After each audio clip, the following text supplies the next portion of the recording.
Okay. I'm not gonna practice tonight. I'm just gonna go for it. Gonna go for it. So I'm gonna change to my PS4. I should.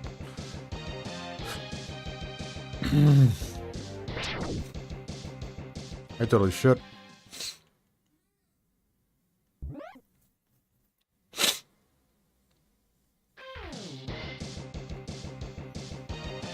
Alright. Hang on.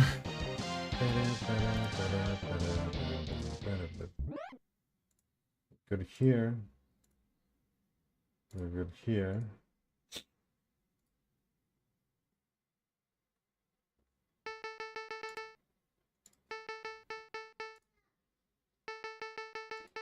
All right.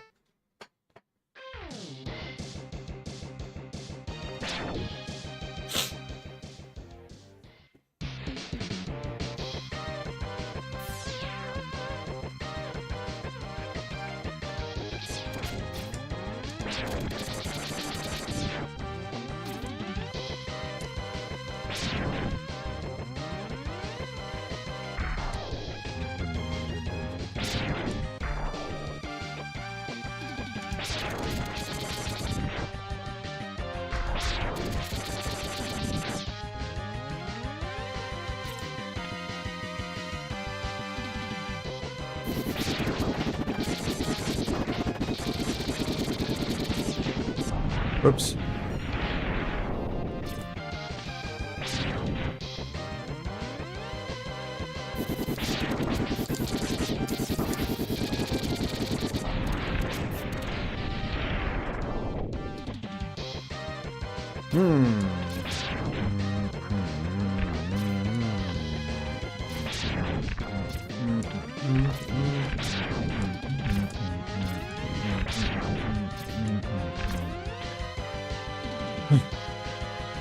Gotta make up some time here. Yesterday, we were watching tech.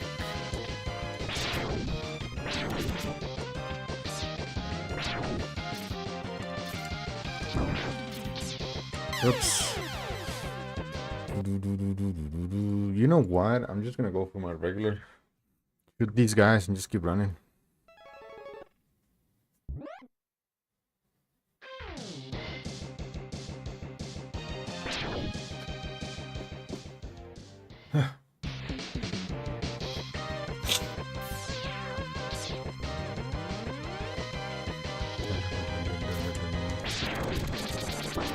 Damn it. I need to know how to mash. Dude, I can't mash. I don't know. I'll try something.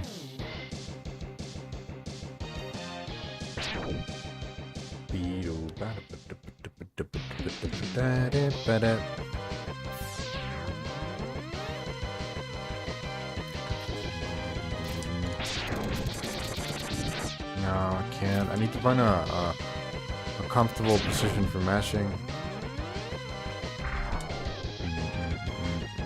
No, it shouldn't be my problem right now.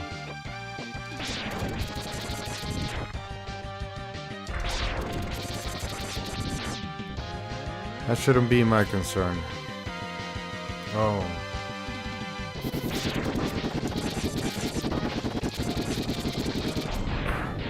You know what I forgot to do? Pick my detail timer.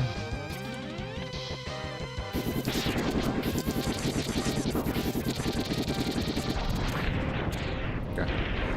Put back on this.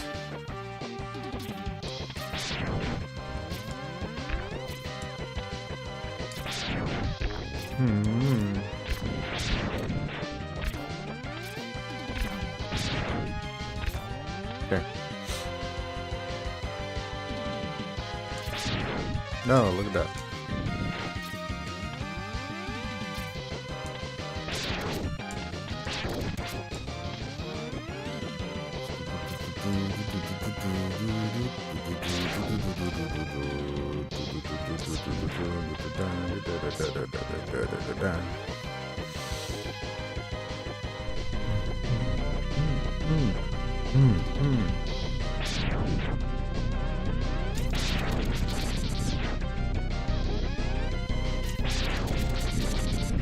Damn it.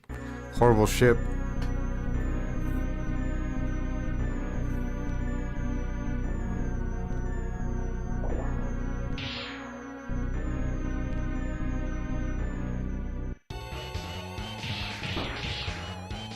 Not bad.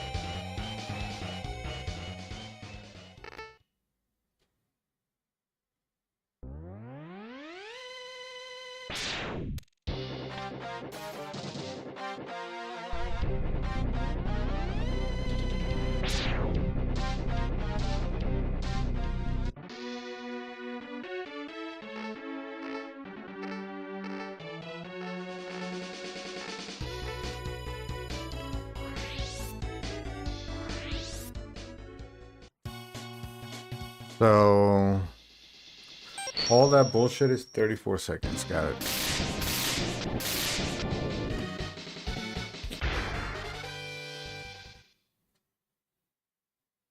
$30 seconds, 34.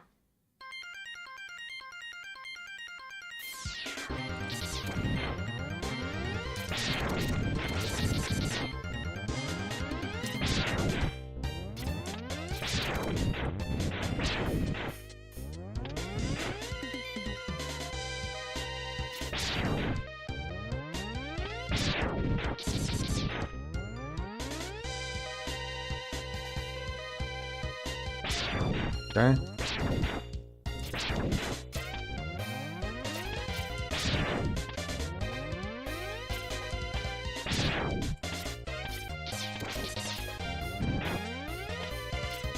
Uh-huh.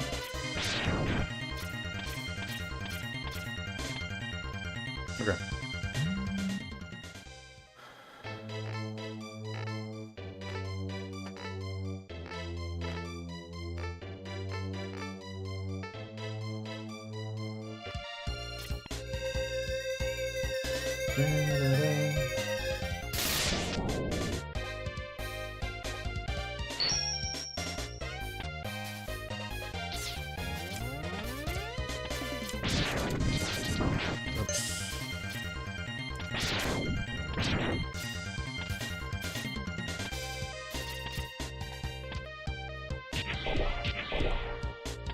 Okay.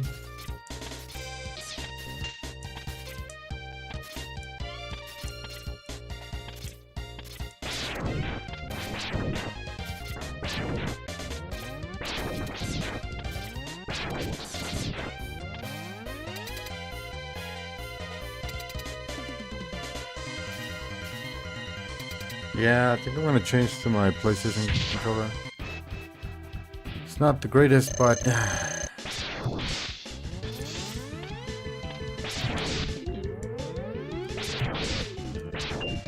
shit.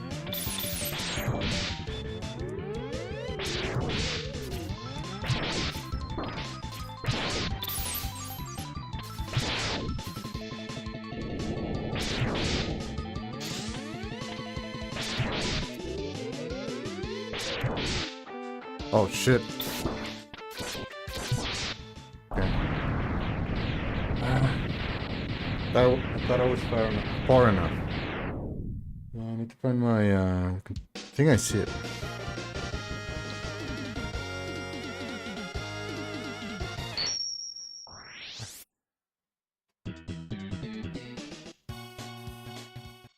Storm Eagle.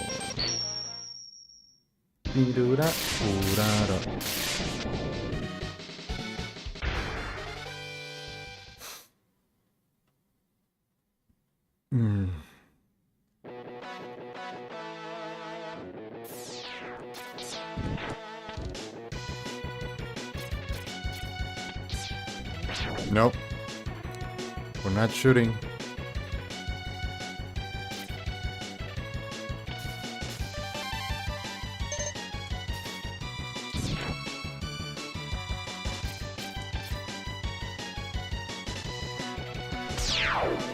Yo, Tech, what's up, dude? that was dangerous.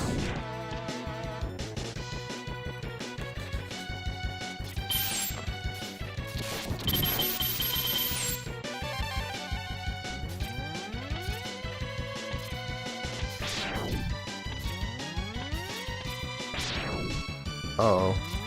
Yeah. I didn't trust it. I had to wait. Damn it.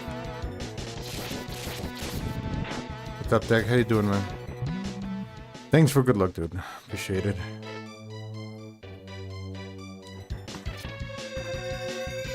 Thanks, man.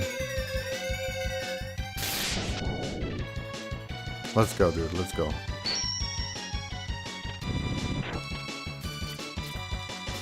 Gonna be running as well tonight.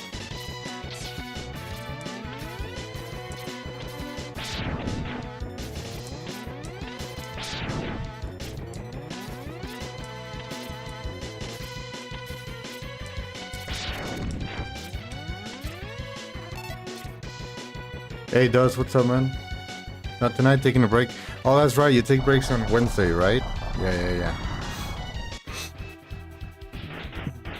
Oh, let's see if we can get a PB.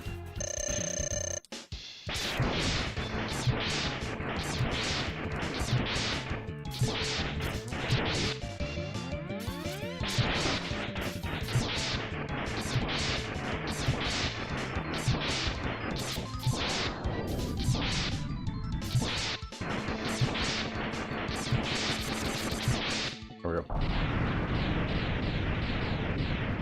Thank you, man. I appreciate it. Appreciate it, Dust. Yeah, I hope we get good runs tonight.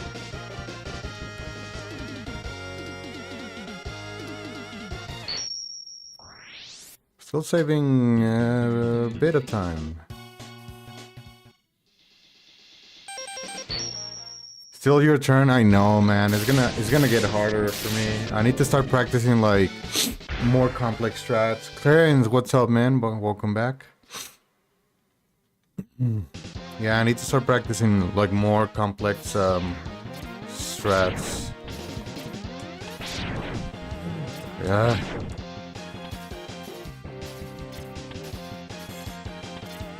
Oh no.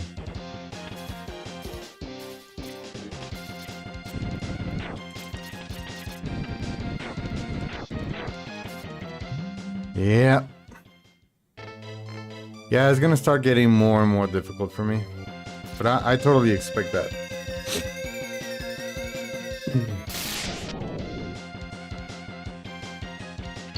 Alright.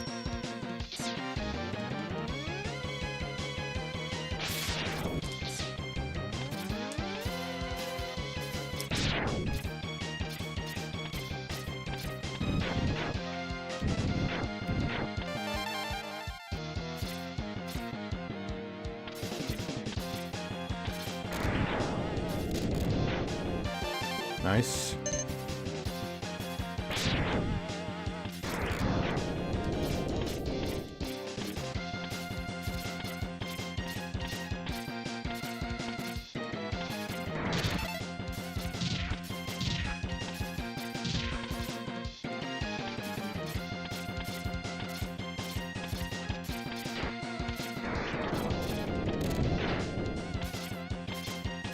Okay.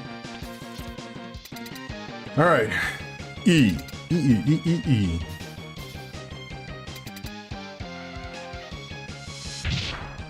Esports. E.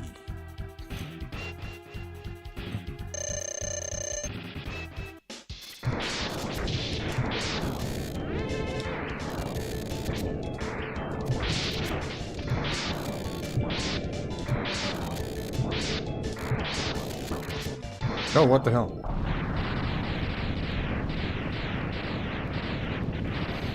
Good stage. That was a very good stage. This is where I can save a lot of time.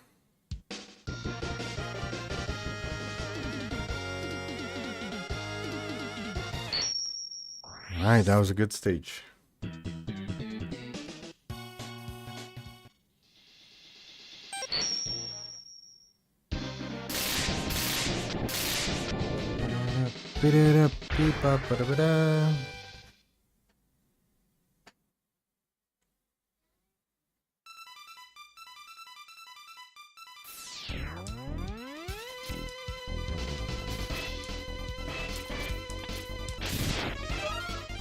What the hell? No.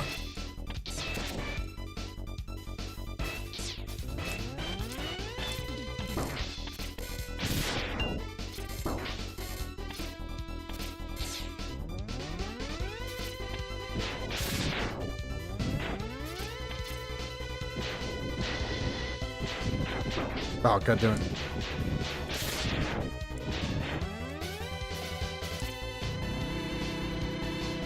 Too close.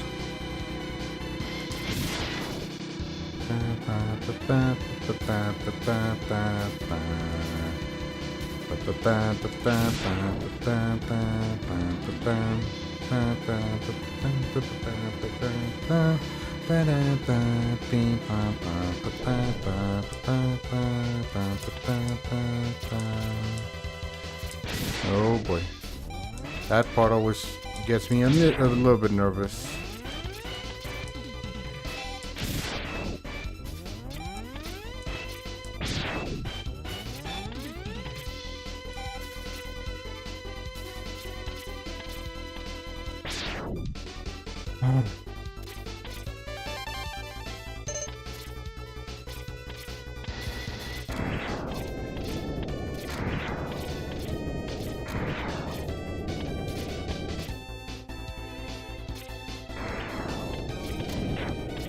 Okay. Okay. Good climb. Good climb, dude. Alright, here we go.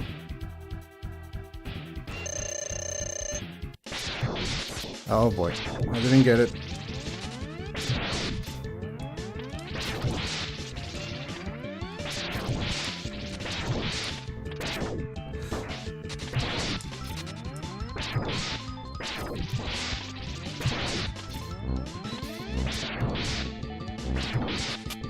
What?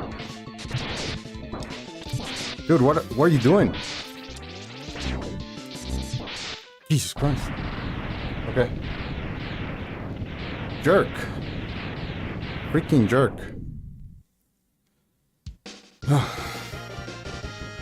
It's always something with that guy. Always something with that guy.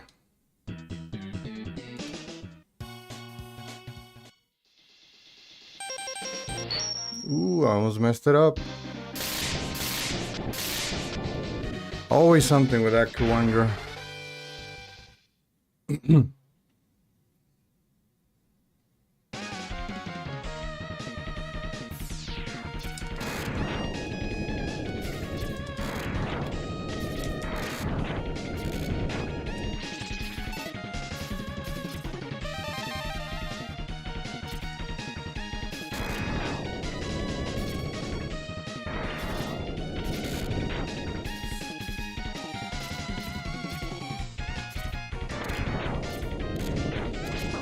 Oh, come on.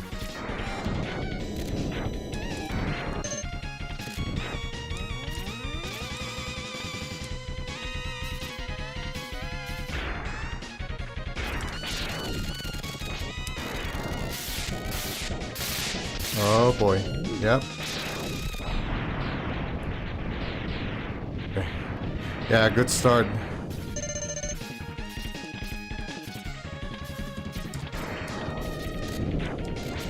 Come on.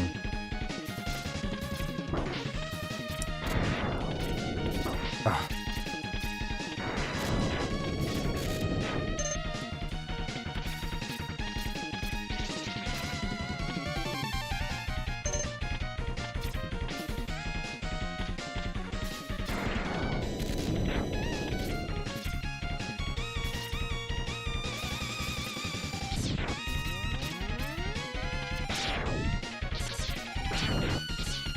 Jesus Christ.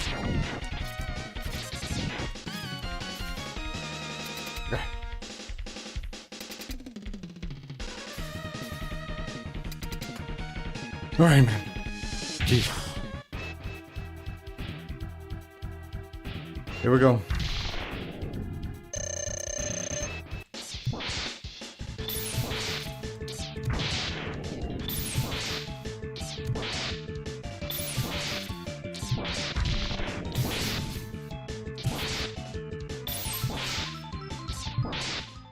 Good fight. That was a good stage, man. Do you see that boomerang? I got it first try, I think, right? That was very good.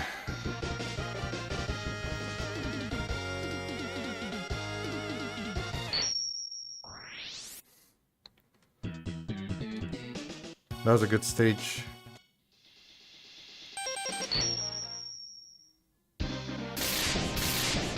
I got that boomerang first go. That was always good. And Boomer was a good climb. Was a very strong climb. Right.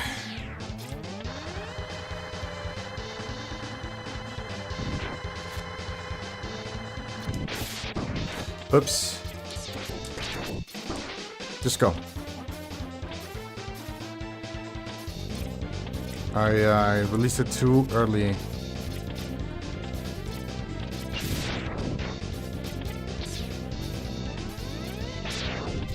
Huh?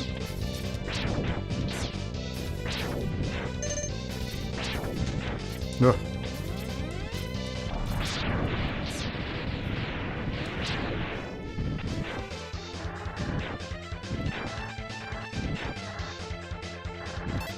All right. Oh.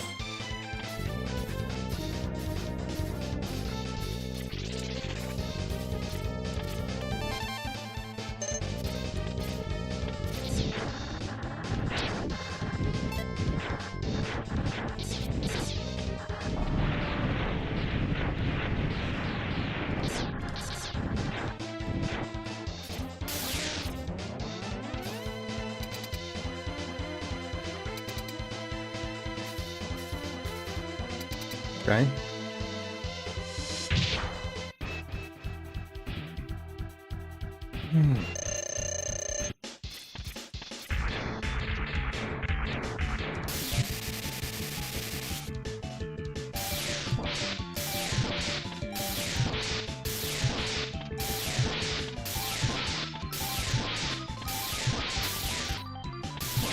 Okay. Good stage. Messed up the beginning, but that's not bad.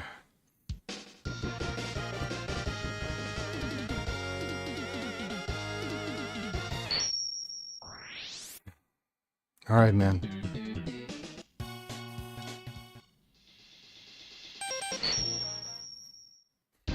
Next stage.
I didn't change the tornado, but that's okay.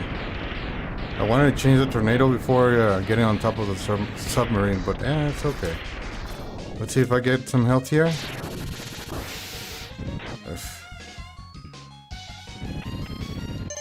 Nope, no health.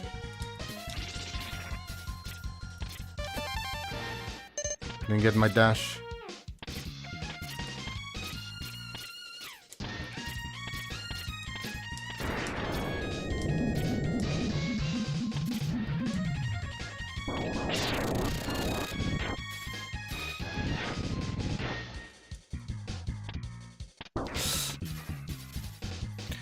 I'm rusty, man. Let's go for this. I'd rather take this than dying.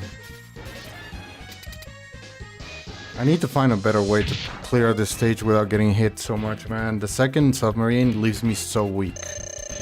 And I don't like stopping for health.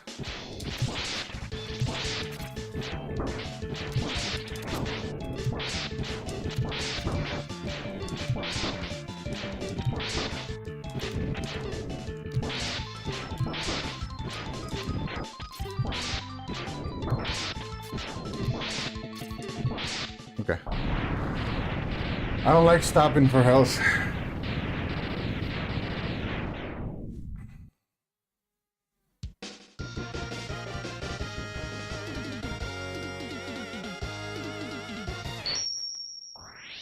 Good.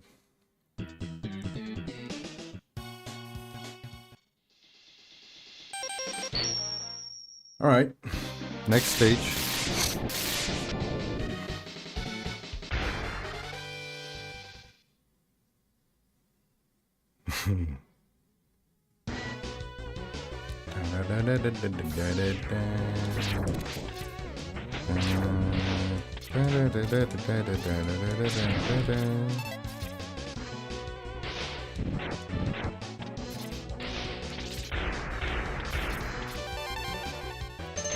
Okay. When you were running yesterday, Tech, I thought you were gonna go for the boomerang pickup. I saw you selecting boomerang, and like, oh my god, he's gonna go for it.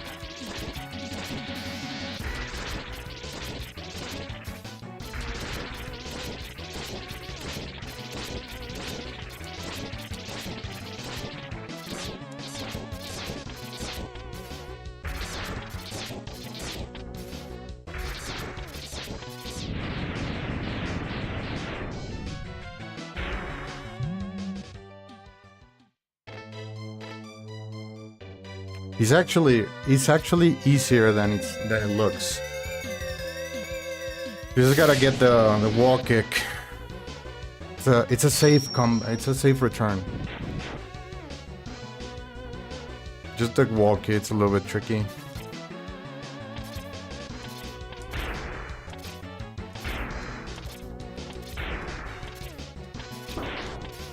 It's okay, we'll take that.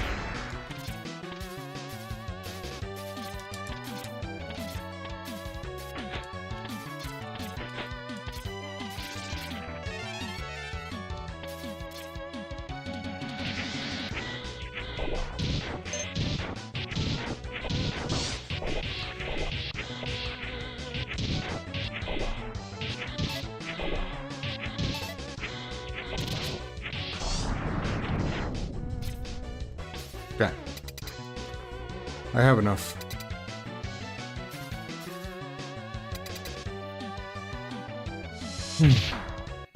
Here we go, man.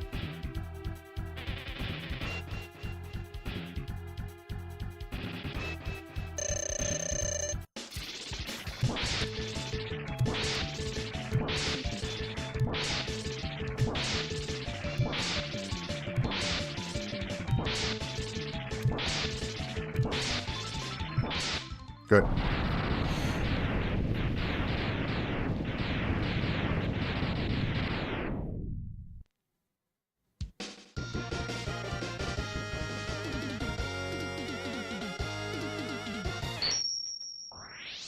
Nice, man, nice.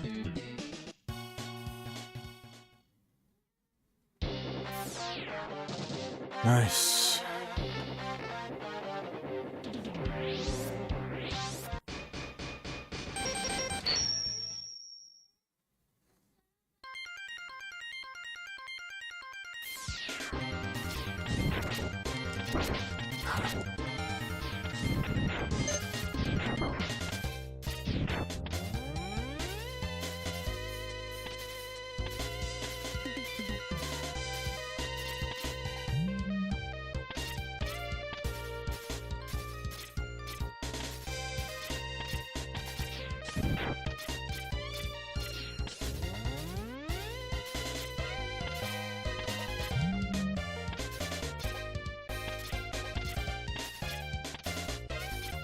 Okay.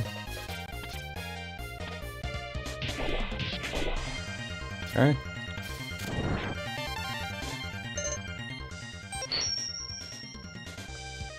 Nice. Nice. Alright. Here we go, man. Hadouken.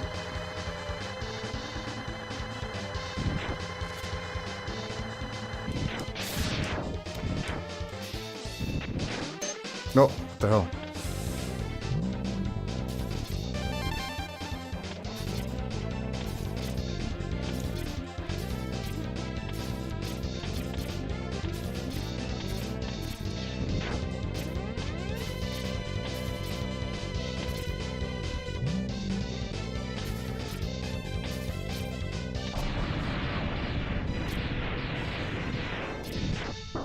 The fuck, dude?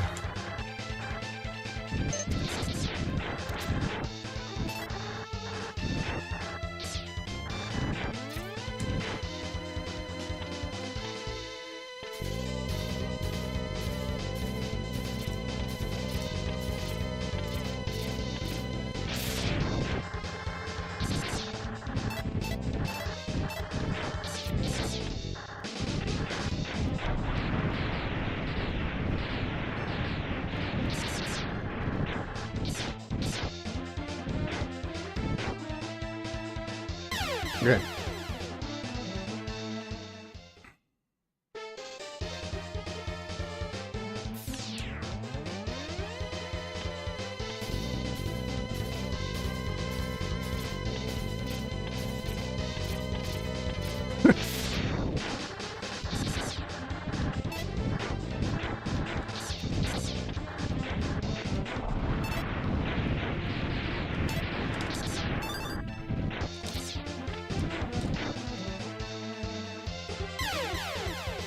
Okay.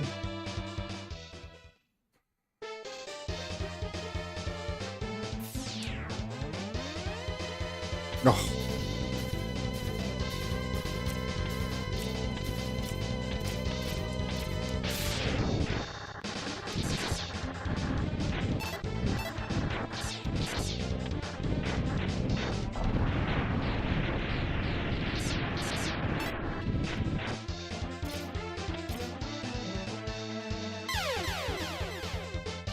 All right. Last one.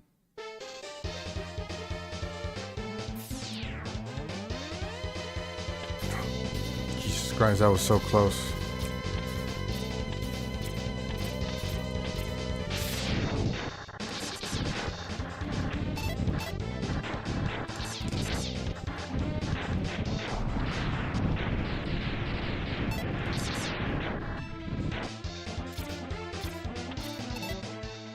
Okay.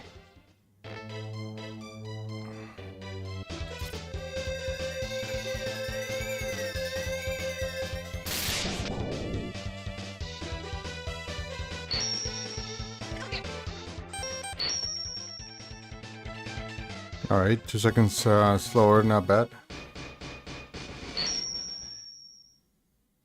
Here we go, man.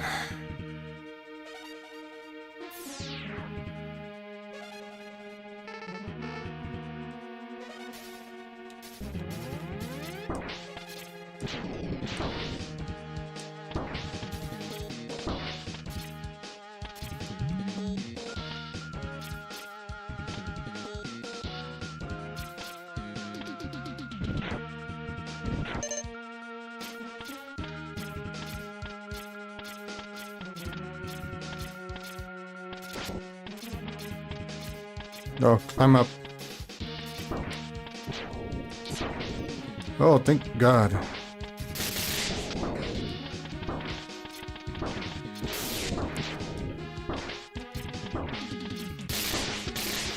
Ooh.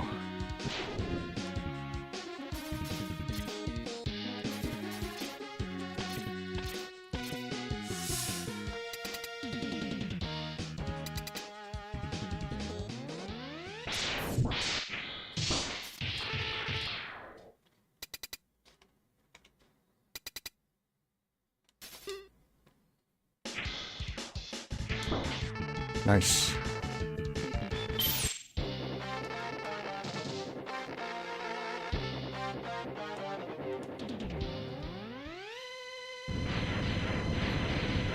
Okay, man. I got the skip.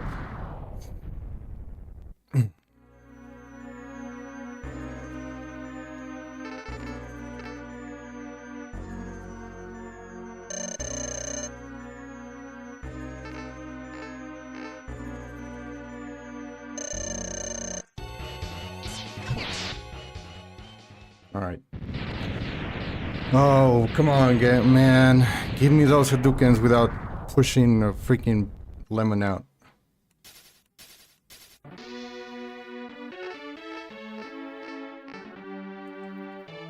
No, me oh. ¿Qué haces? Jugando. ¿Qué haces jugando? Mega Man. Coris. Cuidado. Chip.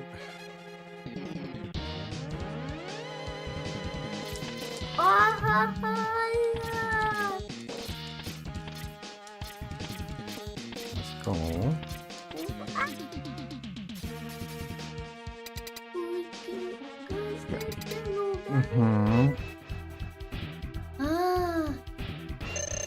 Es malo.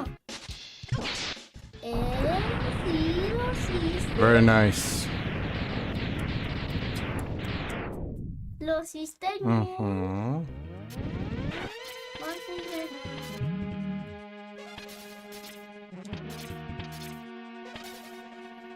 Here we go. Here we go. Y ese que exacto. Let's see if I can read this. Es el jefe.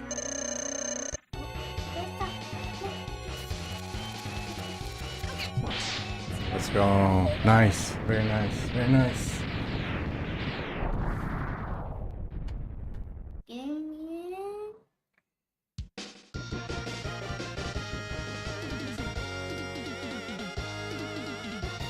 Sí, lo sigo. There it is, man. Oof.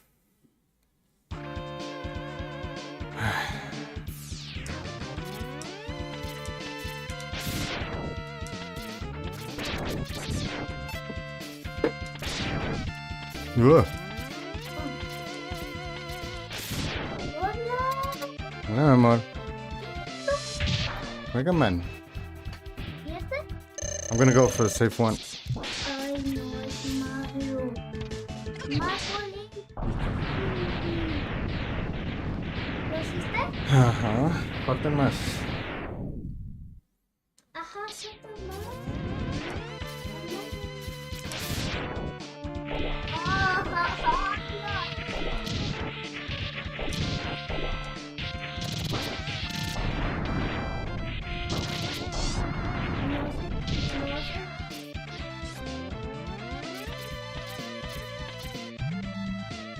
Ajá, faltan más.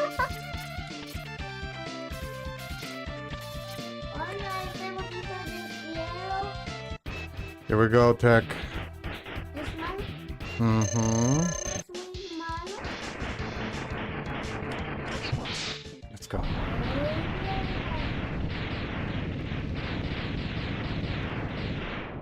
¿Faltan más? Mm-hmm. Y este es el último de este nivel.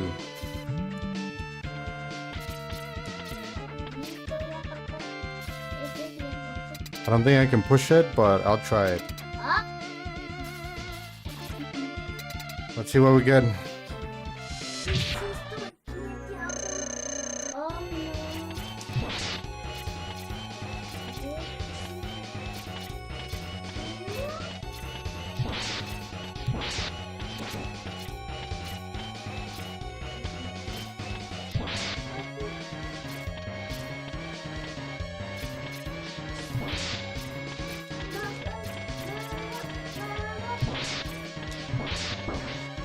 Oh god.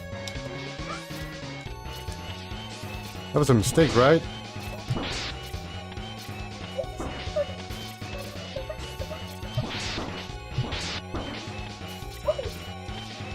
Okay. Yikes, dude. That was totally a mistake by my own side. But alright, we'll keep going.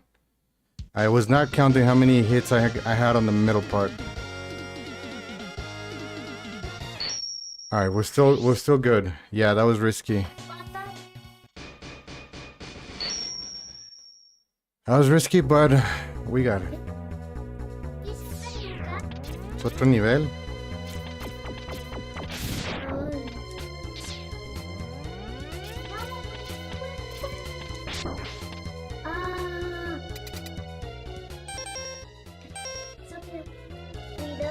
Yeah. We didn't get the skip, so we're gonna go.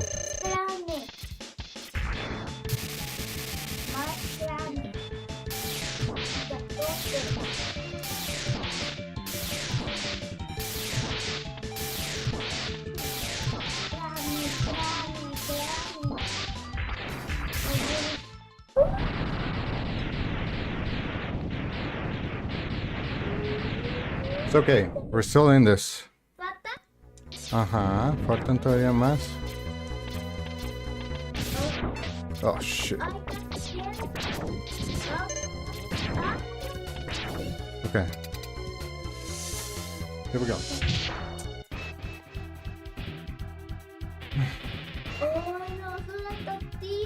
Una lagartija. Ajá. Está muy grande.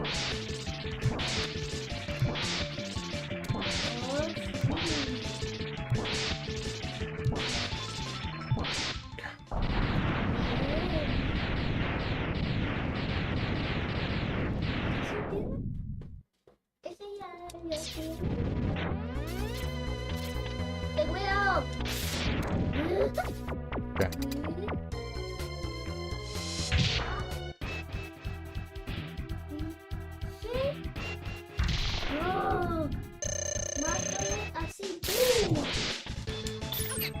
Oh, oh, did you see that? Oh my god, that was risky.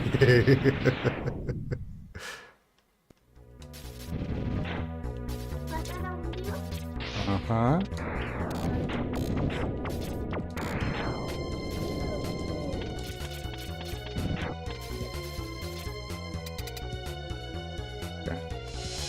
Yeah, that was close, man. That was close. Un pulpo.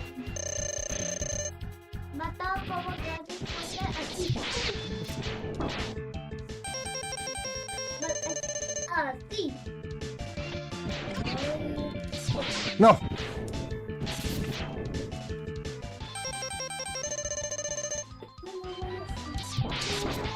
Oh, dead run. Dead freaking run. That's a dead run.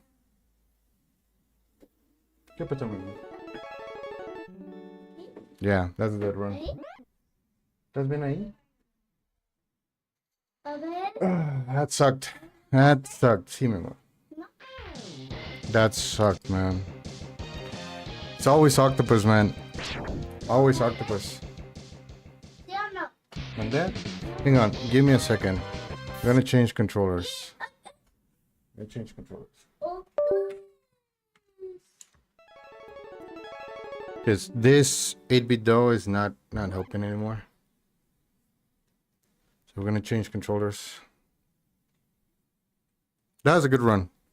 I can go 1 minute faster, man. Can you believe that? I can shake another minute off. Oh, this is getting very addictive, my man.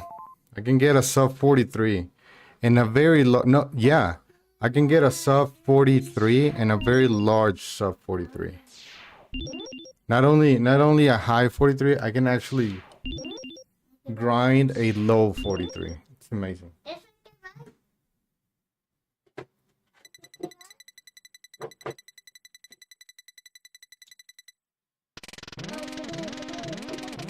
And look for the cable. Give me a second.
¿Dónde? No, aquí está bien, pues queda. Ah. ¿Qué hay?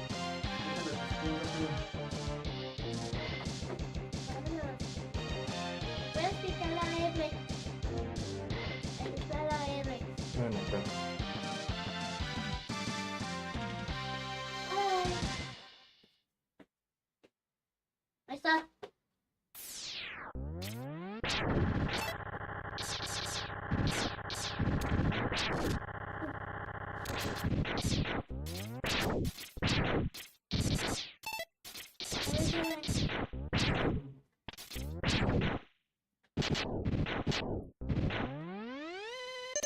Oh,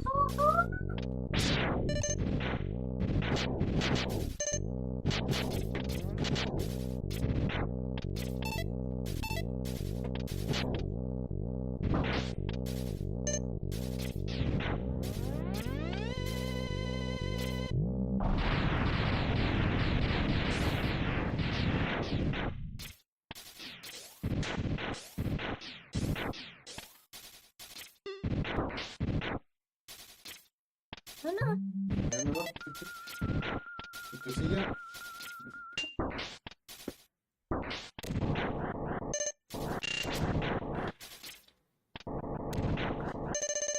Alright, I got it.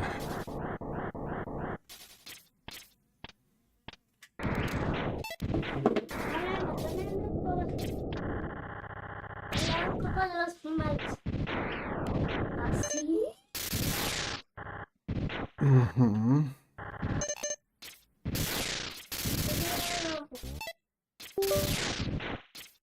I don't think so, but let's see. Let's see if this is auto-detected by it, or I need to do it again. Hey boy, barrel low. I think it is. Espérate, no grites. Let's see if this works. Yeah, it does. It's like this. Start, select, LR, up left. Oh shit.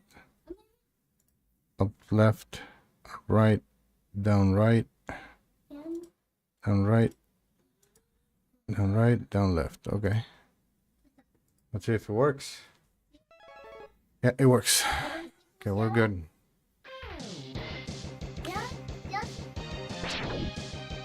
All right. Hopefully this will be better. No te apoyes mucho, ponte Ya aquí, está mira. bien. Aquí, mira. Ahí está bien. A ver. All right, let's try this again. Let's get used to this new controller.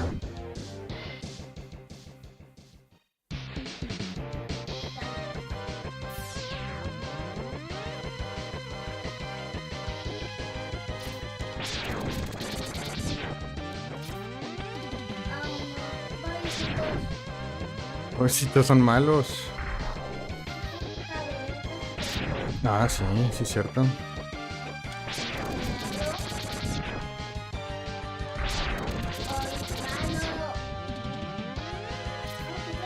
Let's get used to this new controller.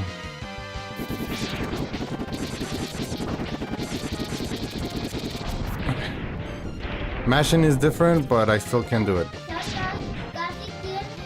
No, está todo bien.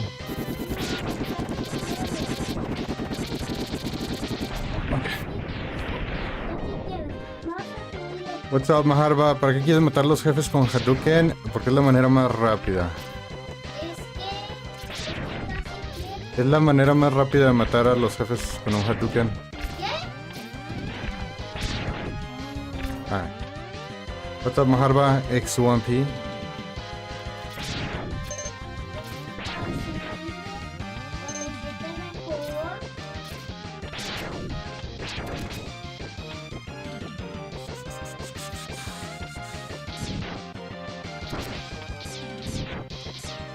I messed it up.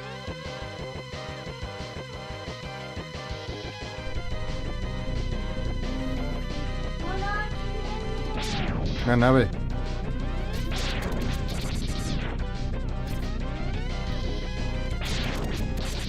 There we go.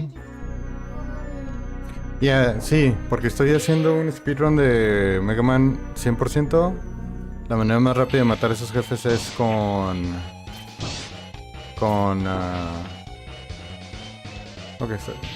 la manera más rápida de matar a esos es con un Hadouken. Que aparte es un requerimiento del 100%, el Hadouken.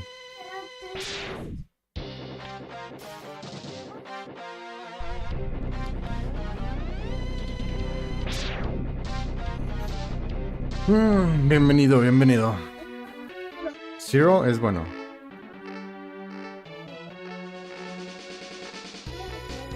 Zero es bueno. Mega Man también.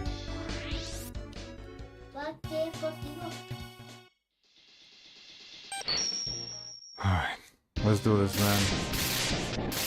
Here we go. Here we go. Here we go. No. ¿Es malo o bueno? Pingüino es malo.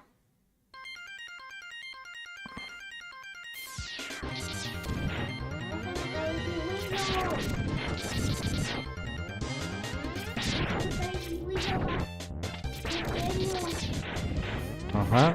No es por el nombre. No te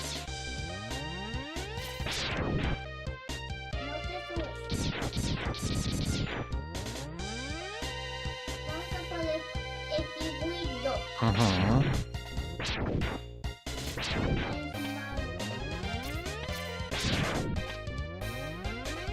Eso parece escalar. ¡Ay!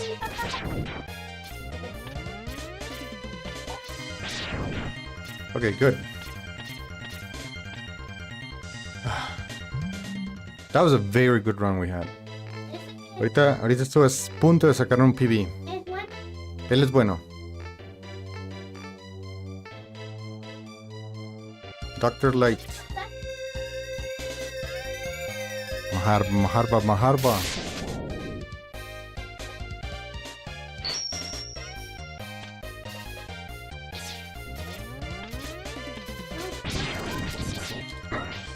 Casi.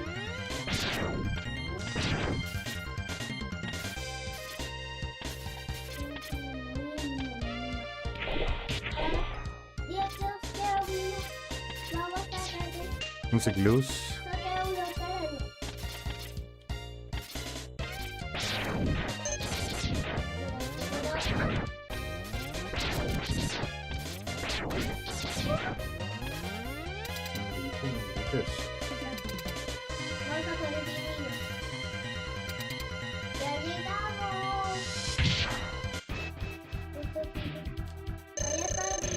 Alright.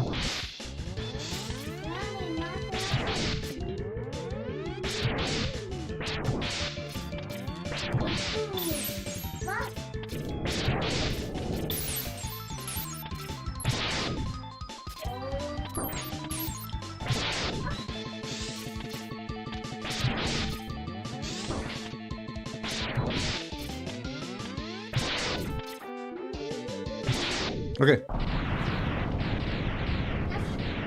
Good fight. Gonna be on pace, I believe. Okay. Oh, nice. We're barely ahead. Barely ahead. Okay.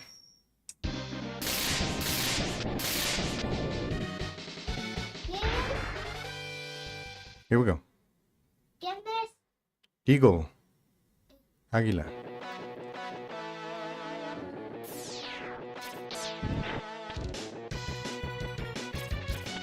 Oh, wow.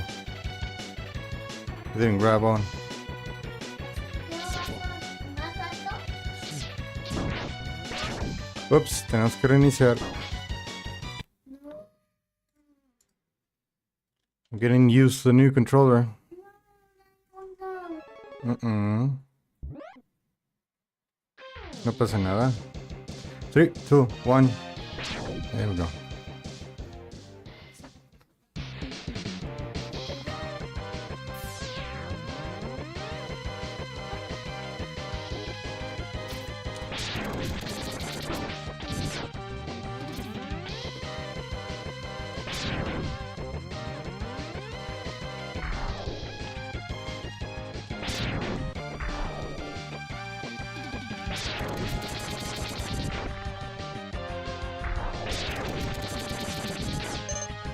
Okay.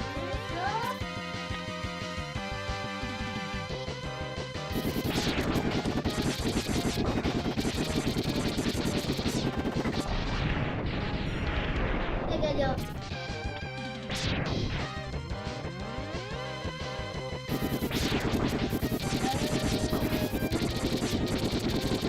Oh boy.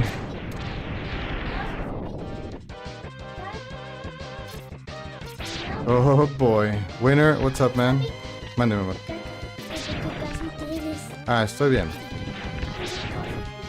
Mhm.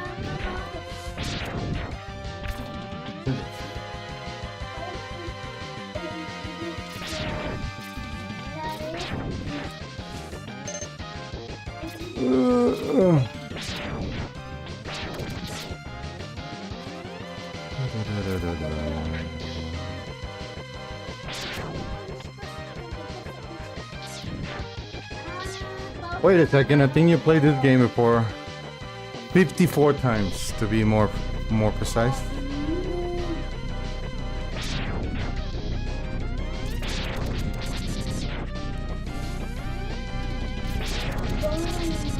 Alright.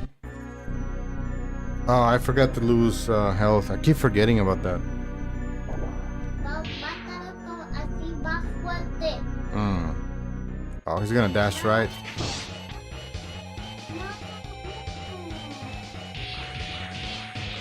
Hang on, let me clean my controller. I'll be right back, guys.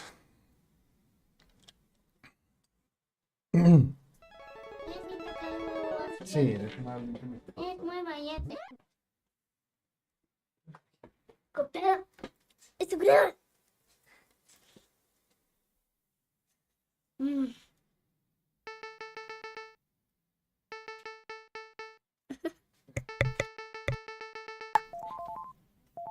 ¿Y qué total?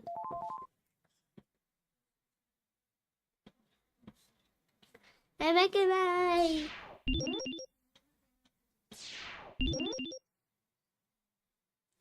Ajá, la pasta y el brazo huevo. Aquí las piedras. ¿Me quema? Yes, me quema. Yes.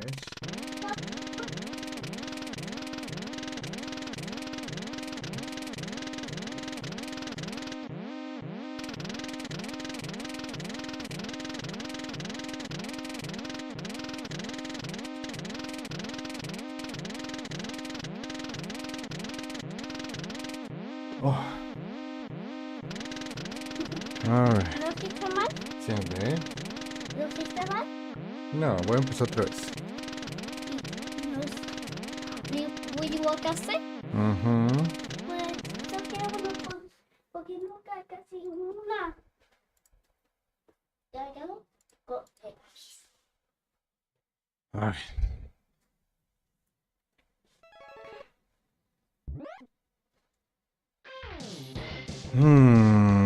Dígame. Está.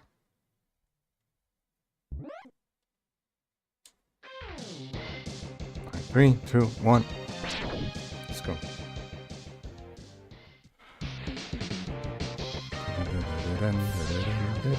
We had a good run today. We were close to PB. We're actually close to 1 minute, like faster.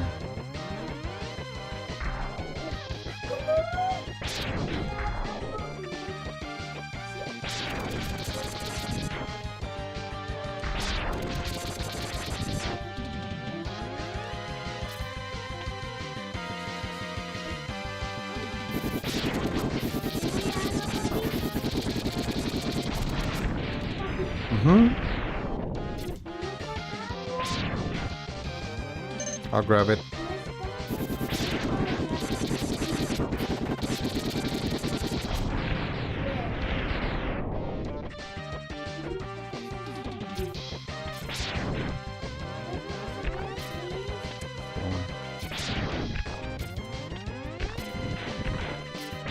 Oh my god.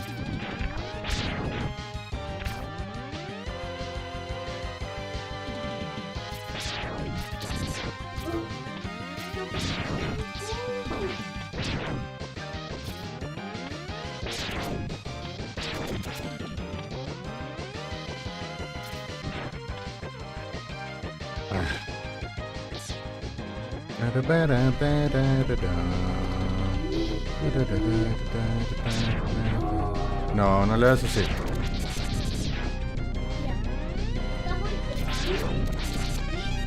Ooh, we got it.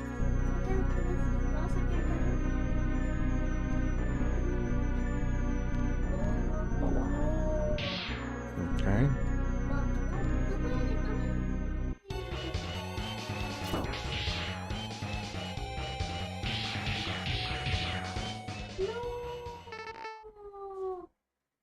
Le das así. Yeah.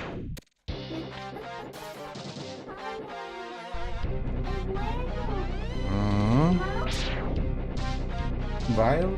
Vile es malo.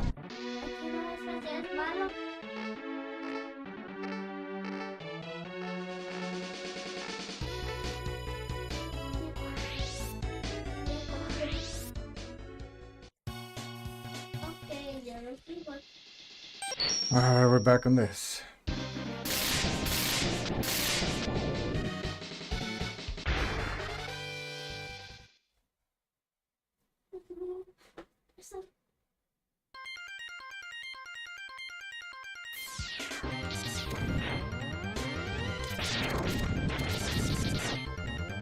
Zero, don't worry. Oh man.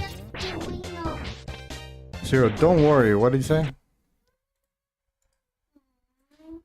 Don't worry, Big Daddy Zero is here. Exactly, right? Rub War. What's up, Rub War? Hey.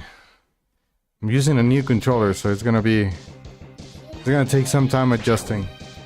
You're going to break the pattern if you get a PB tonight. Your last 3 PBs were on the 7, 17, and 27? No way. I do not believe that. Really?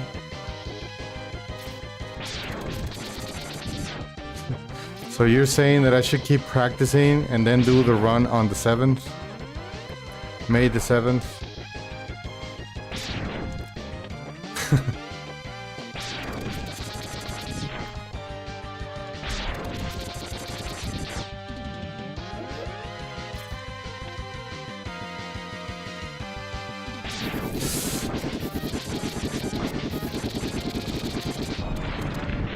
We still got it.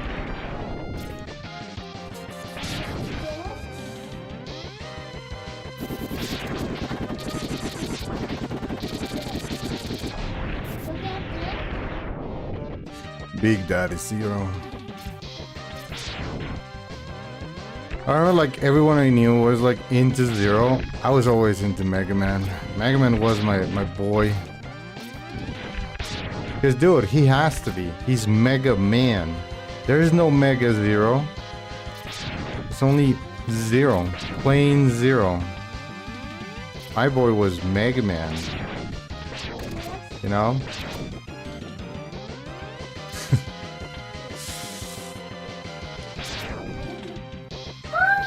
No grites. You're a 10-day PV, man. You're not tech, exactly right. Yeah, every 10 days. Uh-huh.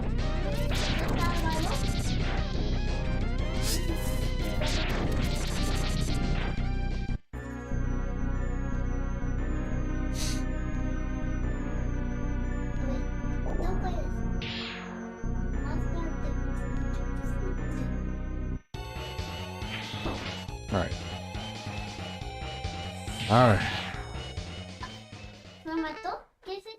Christian Beckles, what's up, dude?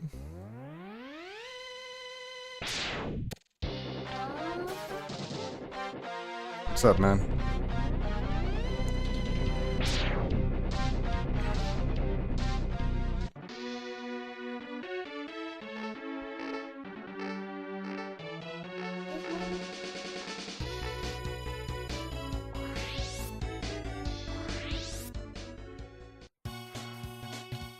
Alright, not bad. Yeah, no. Tech is always PBing, man. He took a break today, but I'm sure that tomorrow he's gonna PB again. You wanna bet? Tech is gonna PB again tomorrow. Penguin.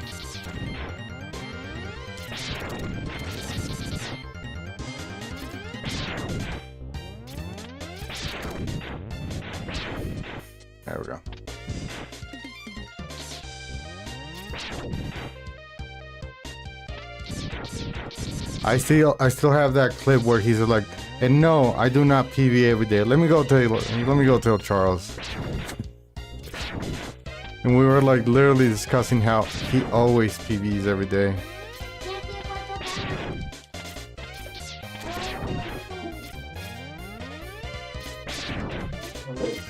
Okay, mi amor. Muy bien. He's always PVing.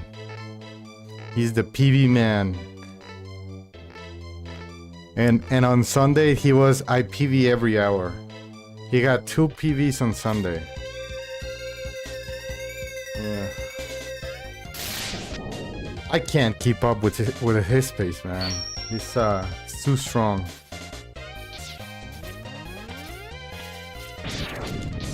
Uh-huh. Uh-huh. Sir? I heard that. Good. Good.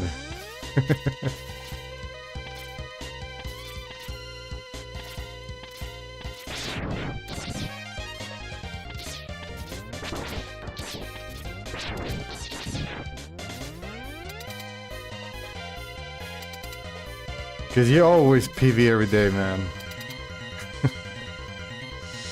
Yesterday you were like very close to a PV. You were like super close to a PV. Uh-huh. My dash didn't come out. Great. Oh, I'm dead. Oh.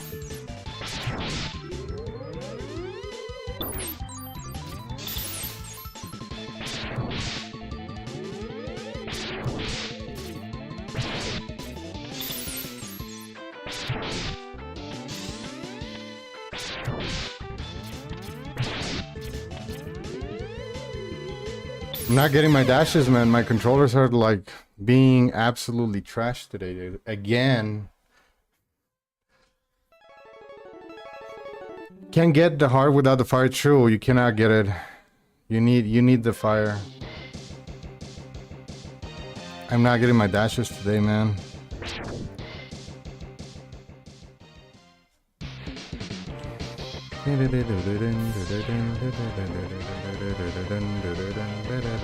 Infamous J, what's up, dude?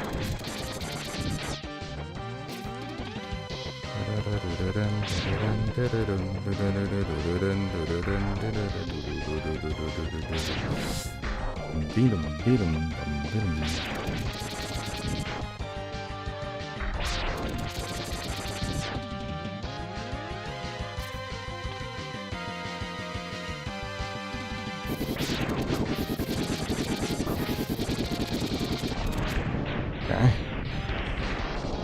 Hello to all. What's up, dude? Hope you're having a good day, Infamous J.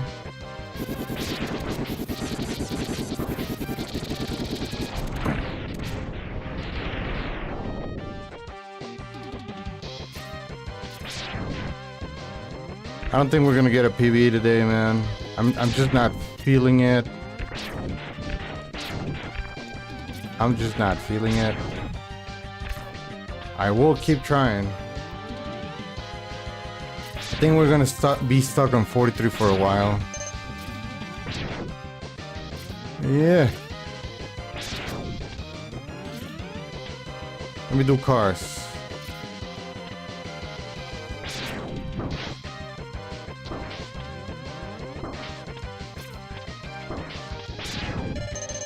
Oh wow. That was trash. That was absolutely trash.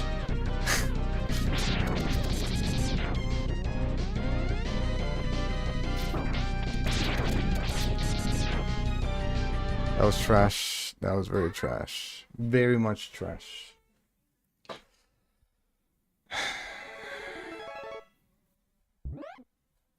I don't think I'm gonna get a PB in a while.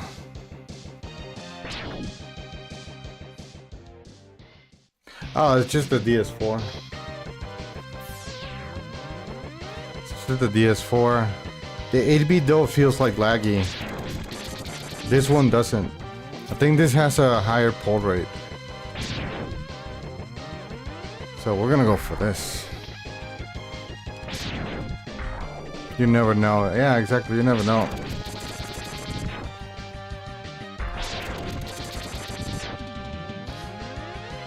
Gonna be an intro for a while, I guess, right?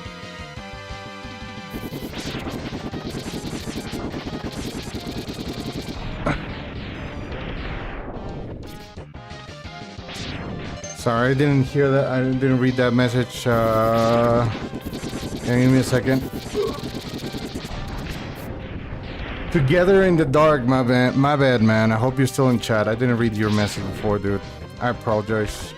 I was using the 8-bit DOE SNES 30 Pro, and I'm just like not feeling it right anymore. So I switched to the DS4 because he has a faster polling rate. Ugh, I shot it too fast. Yeah, it's a really nice controller. I totally agree.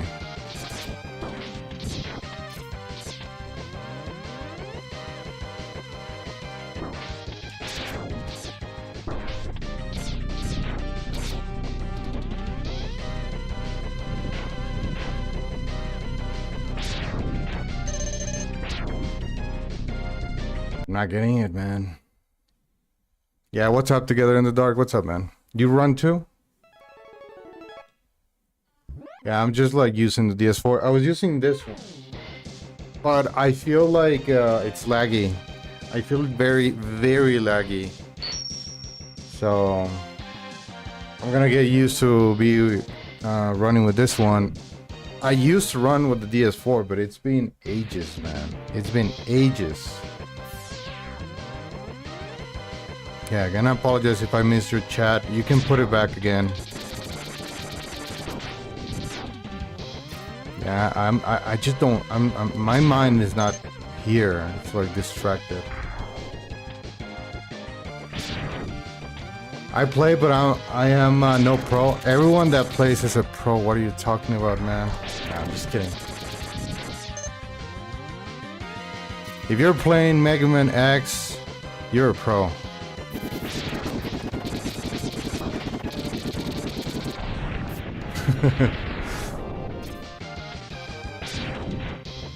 We're good.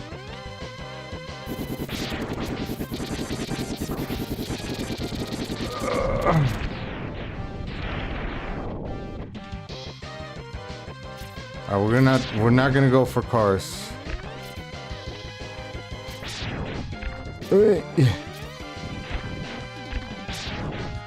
Yeah. This controller is like very soft, but I am not used. Dude, the 8-bit DOE is like so hard on the buttons. Alright, whatever.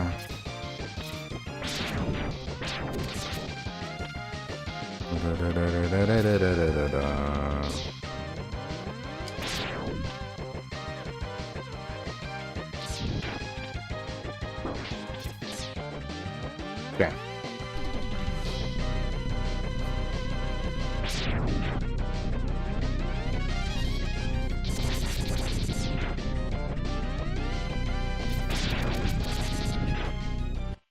Okay.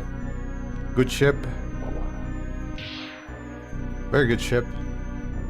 Hopefully he behaves. Oh no, he's not behaving. He wanted to walk all the way to me instead of shooting me. Yeah, I'm on the DS4. It's a very brand new controller. Probably has like less than 30 hours.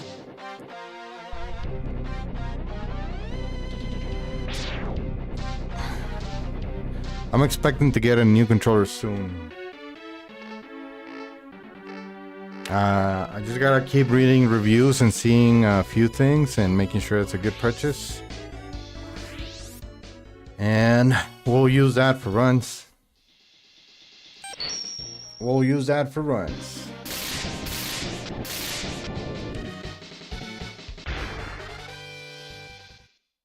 When was my last PB? This 43 was like on... That was not too long ago, right?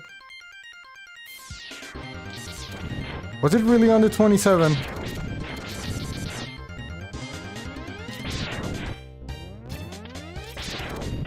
I can't believe I'm getting PVs every 10 days, right? Hell no.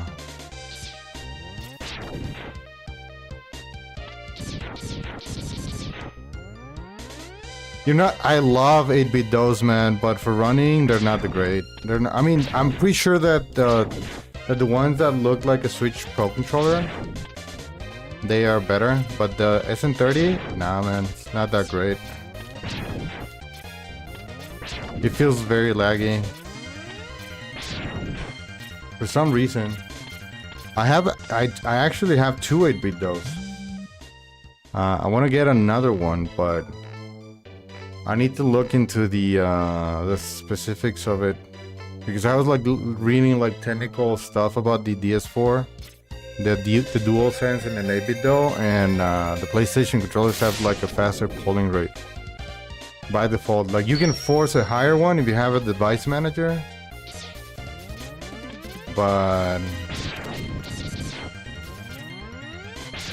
all right, that worked. But the default polling rate, I think, is like 1800 hertz or something like that.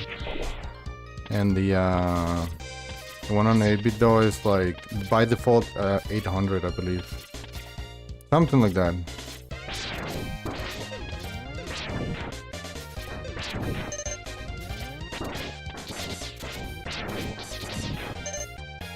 Yeah.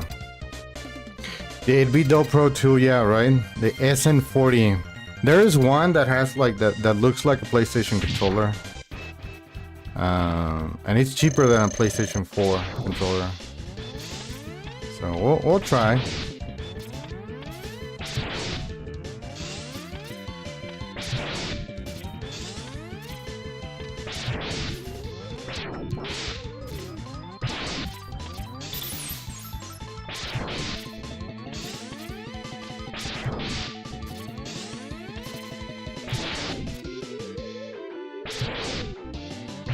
Okay, good fight.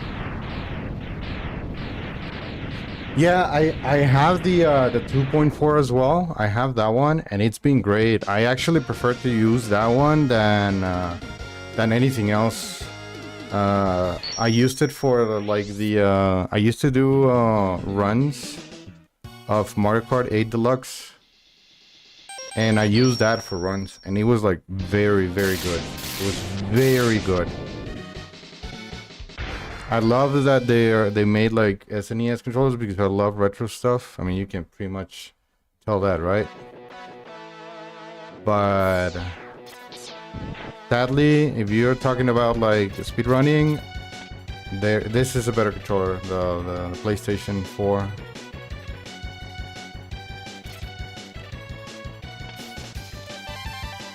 Yeah, it feels like very responsive. Let's see this. Yeah, it feels better.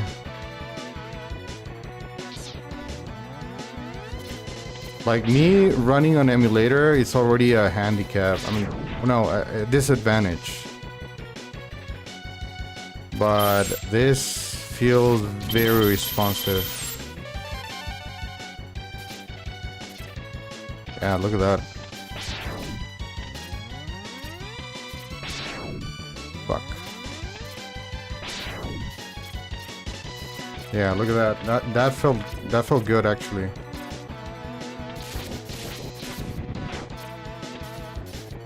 Nice. I want to buy the Switch, the 8-bit though for the Switch, like the one that looks like a Pro controller, because I hear that one is like super good.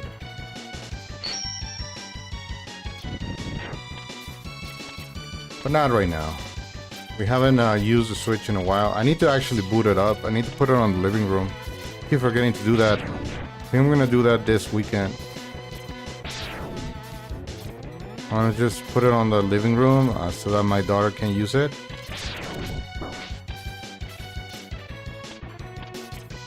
Alright, not bad. And they're very cheap as well. They're very cheap. Super cheap. Cheaper than a Pro controller.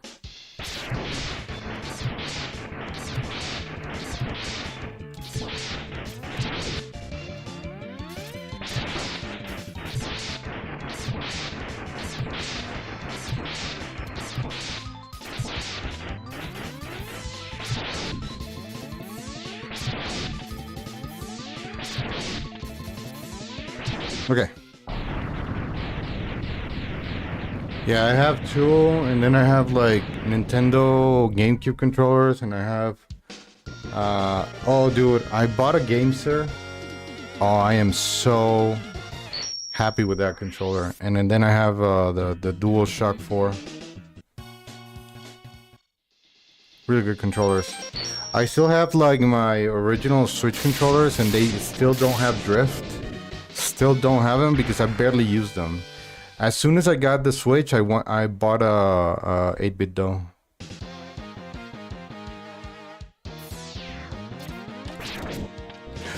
Oh, this guy didn't die.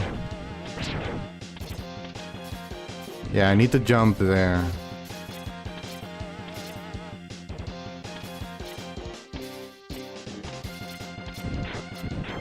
Oh, thought I was falling.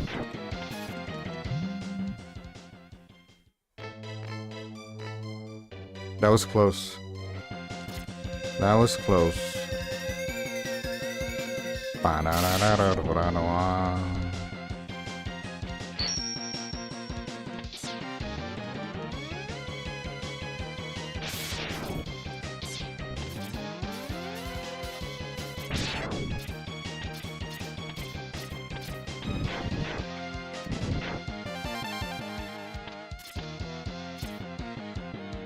Okay. Good.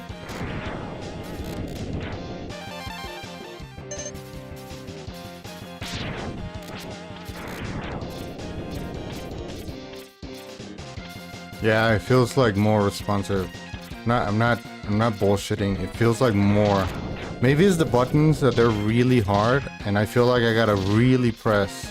And the DS4 buttons are like very soft.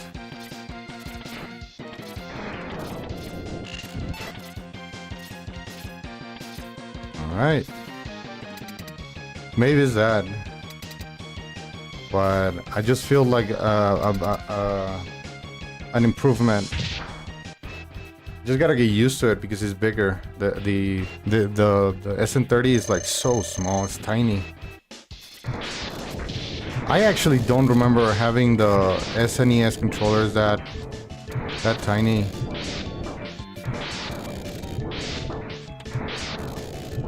Jesus Christ. I don't remember like when I was a kid. No, I think the classic SNES controllers are like bigger, right? Nice. All right, this is the trial by fire of this controller. See if I can get the climb here. Should be able. I should be able.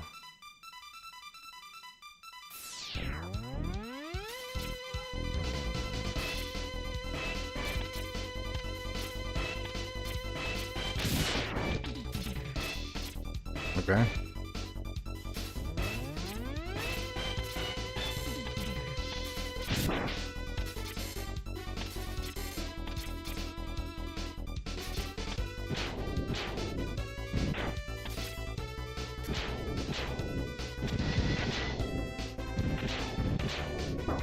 Oh, stop moving.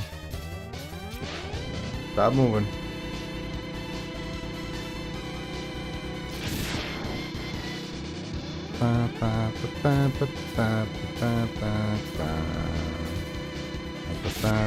Hey, another life.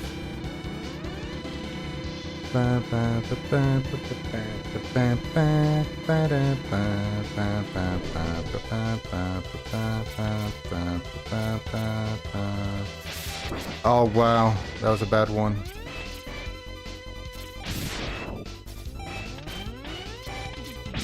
Uh-huh.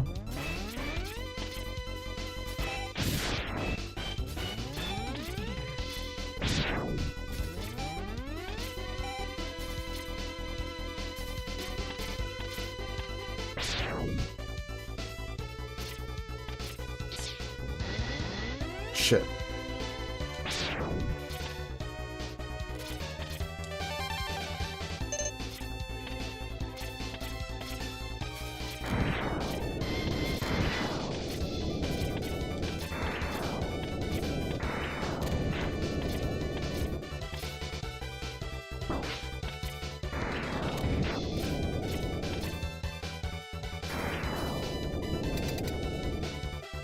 Damn it. Damn it.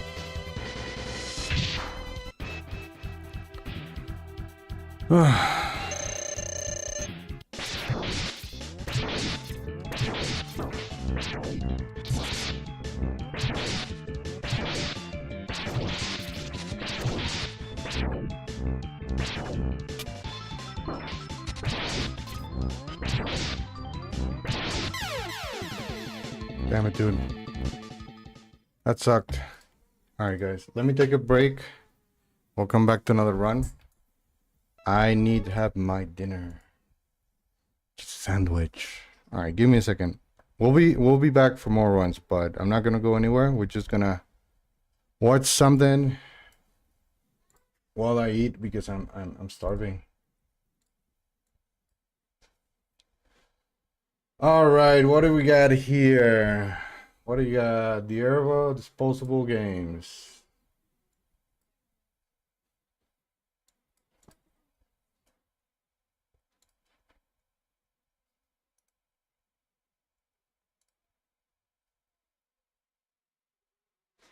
For some reason, it got changed. Line presence has got dirt on the entire games industry, and the only way the games industry won't get killed by it is by releasing a new hero shooter every single month, effectively as a... After examining all the evidence, I've came to the conclusion that some sort of malign presence has got dirt on the entire games industry, and the only way the games industry won't get killed by it is by releasing a new hero shooter every single month, effectively as a sacrifice. Okay, that's all bullshit, Yeah. but it does kind of ring true with how the Yeah, games industry kind of does. lately. Almost the idea of loads of disposable games that nobody really asked for that keep coming out and keep failing. Now, on that topic, I have a quote. Just barf something out, and if it doesn't immediately catch fire, just cut bait and go on to the next thing. That quote comes from Firewatch and Mark of the Ninja developer Niels Anderson. That's how he summed up the vibe of the games industry when he was speaking to PC Gamer. Now, that was after his new indie city builder game, Generation Exile, failed to sell. And you've probably felt this kind of thing as well. The near monthly press circus around game launches, game fails, game disappearances, often some sort of multiplayer effort that never really had a chance. We see that all the time. Now, of course, when you're an indie dev, people can at least understand, you know, wheeling and dealing to keep a studio alive, trying to move on to the next chance, the next game. But for at least one AAA developer, it is actually their corporate strategy. Quite literally to churn out games in the hopes that one breaks through. You know, throwing shit at the wall to see what sticks. And for everything that they make that does not hit big enough, well, they may as well be disposable. So today, we're going to talk about disposable games as a strategy. Just 3 weeks after it launched, online extraction shooter The Cube Save Us has shut down. What is The Cube? How many weeks? As a strategy. Just 3 weeks after it launched, online extraction shooter The Cube Save Us has shut down. What is The Cube? Why is it going to save us? I don't think enough people actually played the game to find out those answers. Now, what the game was the latest effort from XL Games. They're the maker of the decade-old MMO Arcade. And despite it being the 7th most played game at the October Steam Next Fest, it launched in a bit of a messy condition, and it never really found player base or positive reviews. It wasn't sustainable, so yeah, the game's dead. Now the good news is that it dying doesn't seem to have killed the studio yet, but it is joining a long list of games that failed to land.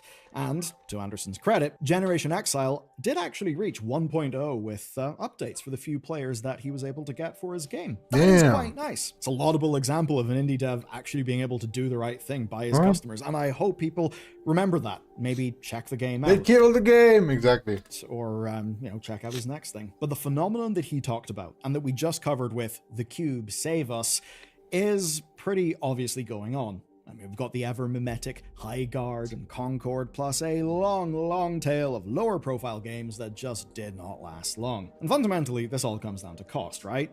games cost a certain amount of money to make, to run, and to market. So if the people holding the coin purse strings decide that they are done and you're not really making enough of a return, then they'll just do a high guard, pull your money away, and development will end. And often this happens very quickly. And it raises the question, why do people keep gambling their livelihoods on these games?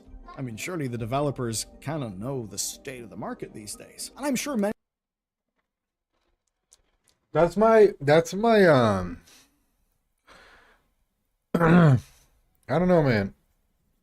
That is like my big question here, because it's definitely making more noise than before. I would say that before it was harder to develop a game and release it, because you can't patch it. Like, you know, back in the before the PlayStation 3, I would say.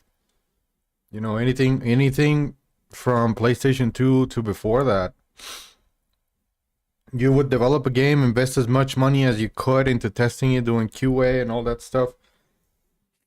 Print all the games, secure the contract with the stores, with the retail stores, with any sort of like entity that would sell your games, and you would ship them, and you would hope that you would make back your money in game sales. Tencent owns Fat Shark. Yikes. Hopefully they don't do anything suspicious there. Today, one thing that just keeps like I keep missing understanding why these games shut down or they're not ready to patch it. They bought it before Dark Tide came out. Before.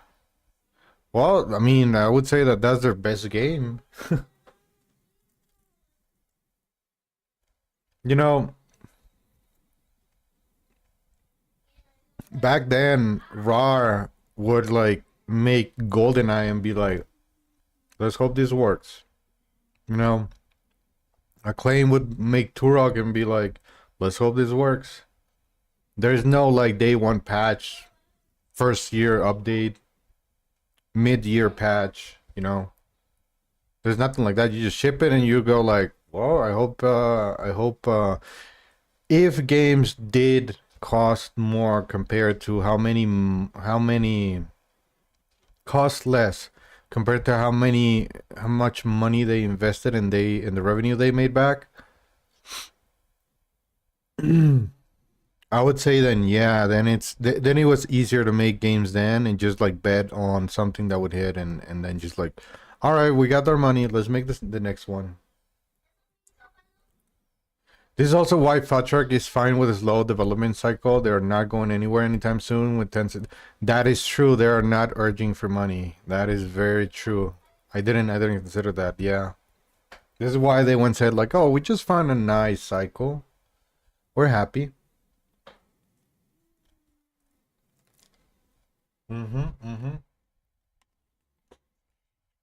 Totally agree with you on that one.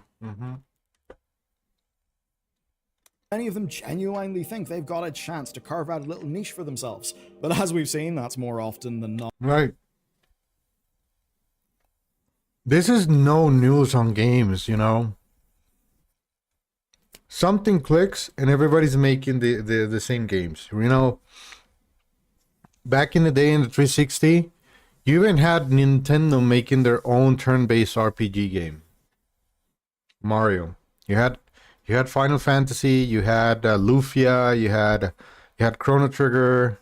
Like it clicked with the people, and they were like, "We need to have this too." So they made it. And what's funny is that I want to know what changed, because what funny it was that back then Final Fantasy was king, but so Mario RPG, so Lufia, so many other like RPG turn-based games. Platformers were the same thing. Nintendo had Sega. Nintendo had Mario. Sega had Sonic. PlayStation had Crash Bandicoot. Every single game was like good. And something changed today that today you see oh damn, another hero shooter. You don't think like, nice man, I can play something new. They go like, ugh, this is like Overwatch. Ugh. They just want Overwatch to be the one game, and anything else they don't care. Nintendo had Zelda. Uh, I think PlayStation never had something solid until Shadow of the Colossus and Xbox had Fable. And Fable was like a very intricate system. Had like a very more complex system than Zelda. And for some reason today it was like, ugh, another hero shooter, ugh. And the same thing goes for racing games. Like it goes for everything, you know. I think the only one that has not, if I can call it this way, it has not yet been infected by that like attitude, unless, and this is because I am very ignorant or very new to this. MMOs, no, not MMOs. Open world games, like, you know, Western RPGs, Western open world, Western RPGs, or Western RPGs or open world games. I think pretty much like survival crafters. I think that's what I was trying to call out. Survival crafter. I believe that they're not falling into that. Like, ugh, game is like the forest. I don't want it. Ugh, this game is like Valheim. I don't want it. I think that niche has not yet fallen for that attitude that you see like, oh, this is like Apex. I don't want it. Back then, it would be like, dude, Rareware, the guys that made Donkey Kong, made GoldenEye and Perfect Dark, like, oh, let's go, let's play this. Oh, dude, they made Donkey Kong 64, they made Banjo-Kazooie, and they were like, hit after hit after hit. Today, you go like, oh yeah, the ex-developers of Apex have made a new game, a hero raid shooter, high guard, and they go like, I wanted Apex. Dude, back then you were not saying that. You were saying like, dude, Nintendo just like developed Star Fox. Holy shit, let's play that. Oh damn, Sega has like this and that, and like, oh, let's play that. Oh, Sony has like, you know, that kind of stuff happened back then. Today is more like, ugh, Bungie's making a new game. Ugh, I don't want it. Even before the scandal with Marathon, the reception of, I mean, it makes sense, right? I don't think I can use Bungie because Bungie pretty much killed his reputation on Destiny 2. But but I don't know. I just feel like some developers, they go and there's like, new Assassin's Creed, ugh. They just like ruin their reputation, and like for some reason players have started wanting the same thing, the same thing, the same thing. Nothing changes, nothing changes, nothing changes.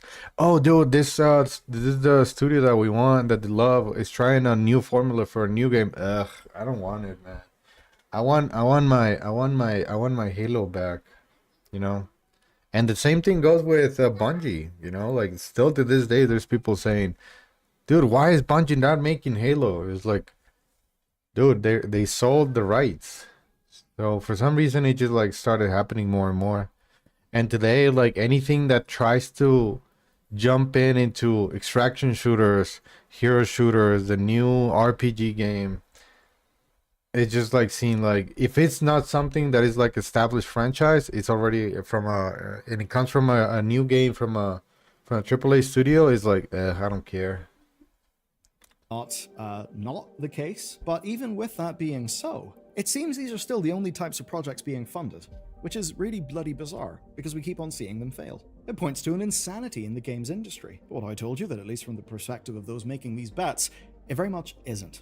So, take as an example a small... The slow development also is because they have to deal with Games Workshop. Dude, yeah. I'm wondering if they, when they are like thinking about a new character or a new class, not only they have to go to Games Workshop, but they wanna like pitch it to I don't know how much freedom they have. Like they have to pitch it to Tencent and be like, dude, this is gonna work. And Tencent is like, I don't like it. can you make it like something like this? And they go like to Games Workshop, like, can we do sisters? Because someone in Tencent knows about it, and they're like, dude, I don't like a hype scum. Do a sister. Can we do sisters? Like, no, you can't. I wonder if they have like totally freedom from Tencent. It's like, you guys deal with Games Workshop. We're just gonna put the money. All we want is revenue. Narrative game from an unknown studio. The return from a game like that will not beat the return that investors could get from just parking their money in an index fund. Now, recently, we talked about why everyone with money keeps making the same bet on studios like, say, Rockstar, or to get that type of success. And of course, I bring Rockstar up because the leaks actually tell us the types of money that they're making. Of course, it's not just that. It's not just GTA Online. It's the potential to have a Helldivers or a Marvel Rivals. That's the thing that keeps driving investment. This, I can say that comic book heroes has always worked, if I can remember. I mean, there's like a few failures, of course, but like Marvel versus Capcom, Jesus Christ, all the games are good, right? I think like Marvel versus Street Fighter, Marvel versus Capcom, Marvel versus Capcom 2, 3. Marvel Rivals like completely debunked. I mean, they're like kings of, they're total kings right now of the hero shooters. And then you have like Marvel Dokkan, which is coming, that looks very decent. Of course, that one is like, I think that one's the hardest. Injustice, I think Injustice 2 did amazing as well, right? It's from NetherRealm Studios. Injustice 1, I don't know how it did. But I remember that 2 made a name, like made a big impact. Of course, when those games end up not really happening, well, the studio dies. And what we've seen as consumers is just a rinse and repeat of all of this. But where today's report gets a bit more interesting is one of the companies in gaming thinks that they have found a solution to this cycle. And it's Krafton. Yeah, it's bloody Krafton, who, What? haven't really had good press these days, have they? All right, so Krafton, fresh off losing their legal case against the Subnautica CEO and investing $1 billion into a defense company, well, they've gone back to doing what they do best. And that is being weird about video games. This time, by killing off their latest live service game only 2 months after its launch, despite the company, well, having PUBG money and this game being a PUBG spin-off. The game is PUBG Blind Spot. Right. It's a kind of classic IP spin-off designed to explore different gameplay within the world and within the brand. And what they basically did is use the PUBG brand to sell players on a free-to-play top-down competitive shooter that was designed more around sightlines and clever positioning than just clicking on heads as quickly as you can and doing some scavenging. Now, it launched on February 5th, and by all accounts, it's actually a good game. People liked it. I mean, for a brand new launch of a really big game, it was comfortably sitting around 70% positive with Steam user reviews, and with those reviews being left by people looking forward to a 12-month early access period. You know, developing the game with the community from a strong start. Sounds good, right? Just that it obviously didn't go that way, because just 2 months later, the game was already shut down. A blog post from the development team confirmed that they were, quote, no longer able to sustainably provide the level of experience that they set out to deliver through early access, which effectively means that projected player numbers and revenue were not good enough. Now, this is not wildly surprising, because even though the launch wasn't a disaster, and by many accounts, well, was... One of the conflicting things I see in games is like, you cannot really tell by the numbers on Steam that a game is dead. However, it paints a picture that you might not want to get a game that it launched to like 10,000 players, 50,000, 100, 700, and then he has like 3,000 left.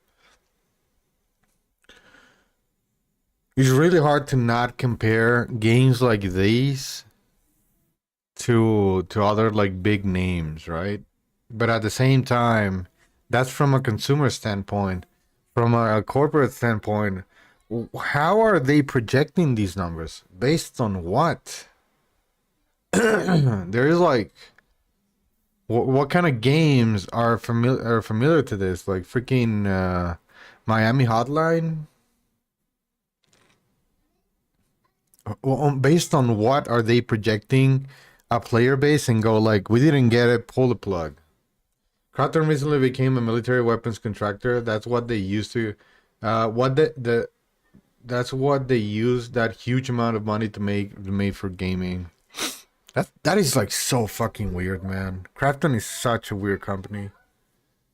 They are seeing how evil of a company they can become. Yeah, that is like such a fucking weird company. Pretty good, and for a game that It's itself was pretty good. it's like if you tell me that Lockheed Martin made a video game. It's like, what? What? or if Sony goes military and he also starts making games. It's like, what? Good. Well, the player numbers were under 1,000 concurrently on Steam for all of the month of March, and the game basically had no marketing. So it kind of looks never heard like about just this. another game failing to find its audience, being shut down by a big corporate backer who refuses to support it. But as it actually turns out, that was Krafton's plan. Okay, what do I mean by saying this was Krafton's plan? I mean, do they somehow have a cunning plan to like make a game and then kill it immediately because somehow profit? Well, in January, they told their investors that they actually wanted to make games like PUBG Blindspot, and they were looking for a way to build PUBG into a massive brand with multiple revenue streams across multiple games, and that this would mean smaller teams making smaller games on a quick turnaround. And Blindspot's one of those, because it was made by a team of under... I don't like the sound of that. It sounds like they want to fucking mass produce indie teams, you know? They wanna bring into the corporate life small teams of games that was gonna make like small cozy games, small friend slap games, all owned by Krafton. It sounds like that. And I don't like it. I think indie should stay indie. I think the feel of indie games should stay to indie teams. And it looks like Krafton is trying to harness that indie vibe and put it into a corporate, into corporate structure and like small teams making several games. It's like, to boost the game development, Krafton significantly strengthened its creative leadership in 2025 by establishing a small team development structure centering 15 newly recruited key players. 20 people. And in many ways that makes sense, so far. So investor and analyst dream, right? It all sounds great. But there's actually one more part to this that really is key. Here it is. This structure enables early or targeted releases, such as early access or limited market launches, allowing teams to quickly validate a game's potential before committing additional resources and scaling successful titles. So not only they want to industrialize indie small teams, they also want to use teams' ideas to fucking probe the market. And these early access games are not gonna be free. These early access are gonna like join now to the Pocopia early access, and they're never gonna like, oh well, this doesn't work. Kill the game. That's the core bit to understand. Honestly, I could see this becoming the new normal for these big companies and how they plan to place their bets. Essentially, Krafton puts a little bit of money in, they get the game in front of at least an audience, and then, if it doesn't make enough, whatever. They pull the team, kill the game, move on to the next thing. It really is the Anderson quote from the top of this video, right? That indie energy of hustling to find something that works. The energy behind Peak, Lethal Company, or, hey, whatever viral game has popped off. Yeah, again. They pull the team, kill the game, move on to the next thing. It really is the Anderson quote from the top of this video, right? That indie energy of hustling to find something that works. The energy behind Peak, Lethal Company, or, hey, whatever viral game has popped off between the time that I've done this speaking and have done the publishing of this video. Except there's one small difference, and that's that Krafton are not a little indie team. They're very big. Their profit last year was more than $700 million. Their targets then are not driven by can the company survive? They are driven by let's maximize those goddamn returns. And that's all the more obvious with this Yeah. first example of the plan in action. Because Blind Spot is I don't think indies are gonna be over, but they're gonna be hurt. I remember, like, I think it was last year, I saw a post by an indie developer on Twitter saying that they've been working on this game, like it's a product of their love and passion put into like years and years of work into a game. And on release date, he got like completely buried by a AAA game. I can't trust consumers to discern what is a true indie game and what is a AAA game that feels like an indie game. I can't trust consumers. I cannot even trust myself.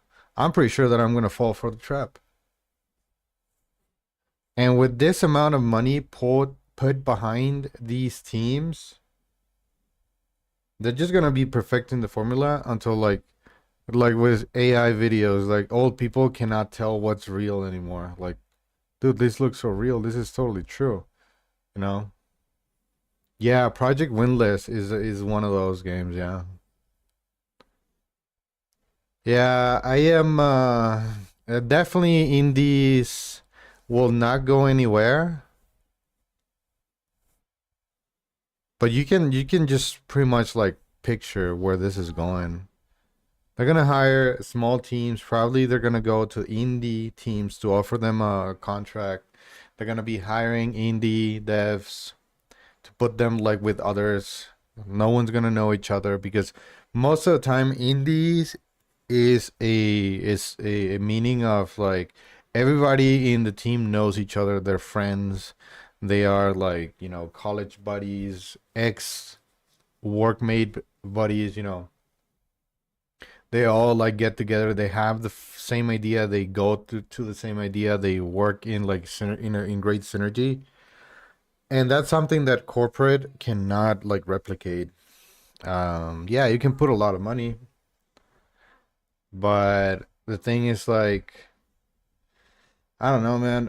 I feel like a lot of people within the indie community are gonna take the bait, and at the same time, consumers are gonna take the bait, and it's gonna be harder and harder and harder to. You cannot kill the soul, but you can definitely bury, you know, exposure. You can definitely like dim away exposure for these indie games. Um.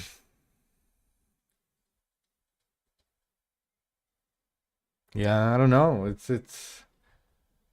just it's dude, the greed is just so fucking filthy. And you know that even though we are like smart and like we're noticing and like these guys put in this video, man, influencers are I cannot say like I can't say that they're the worst, but man, when they can be the worst and they choose to be the worst, man, they're really the worst. You know, they're absolute worst. They are like fucking soulless people looking for money to promote a game that they don't even believe in. And even though there's like a few people, like for example, Co and Pirate and Joe, uh, uh, Max, what is it called? Like Maximilian Dude, all these guys, like they promote games that are like a good, you know, they play these games and they're like they don't advertise it, they play these games and they have the experience behind it and they kind of educate their viewers into like, dude, this is a good game. This is not a game you want. This is a good game. This is a game you might not want because it's like it's flashy, but it's not great. But it doesn't mean anything when there's like hundreds and thousands of money hungry people that will definitely definitely go and do sponsorships and pretend that they love the game, just like scrap it after the sponsorship is done. And Crafton is I don't see why Crafton wouldn't do that, right? And the same goes for anything else. The same goes to anything else. What was that game that pulled the sponsorship on Co? Like he was like 30 minutes away from starting the stream. It was like, oh, they pulled the sponsorship. I can't remember which game was that, but I remember like it was a game that failed, and they were like going around, dude, marathon doing sponsor streams. You could see how many people that covered the game before it released into closed beta and open beta, they were like not convinced. Mind's Eye, yeah, Mind's Eye, yeah, yeah, that game like completely flopped. Yeah, you can remember like a lot of like streamers and influencers that were watching the development of Marathon, the news on the game and all that. They didn't truly believe that Marathon was gonna be a good game, and I'm pretty sure they still, after playing, they're like, yeah, I guess I was right, but they can't say it because they got paid. And channels like Astacross and another guy that I follow on YouTube. Um, I forgot his name. He's a dude. That guy is a Halo channel. They cover news. I posted videos of that guy in my Discord. He covers news on on Halo, right? He shows what Bungie used to be, and when Marathon started doing the closed beta and started giving like keys to streamers, he put a video saying he was like kind of mad he didn't get a key, and it was like how come you can be like expecting to get something, right? That's why when I said to you, I don't believe that you should get stuff for free because you decide to stream games.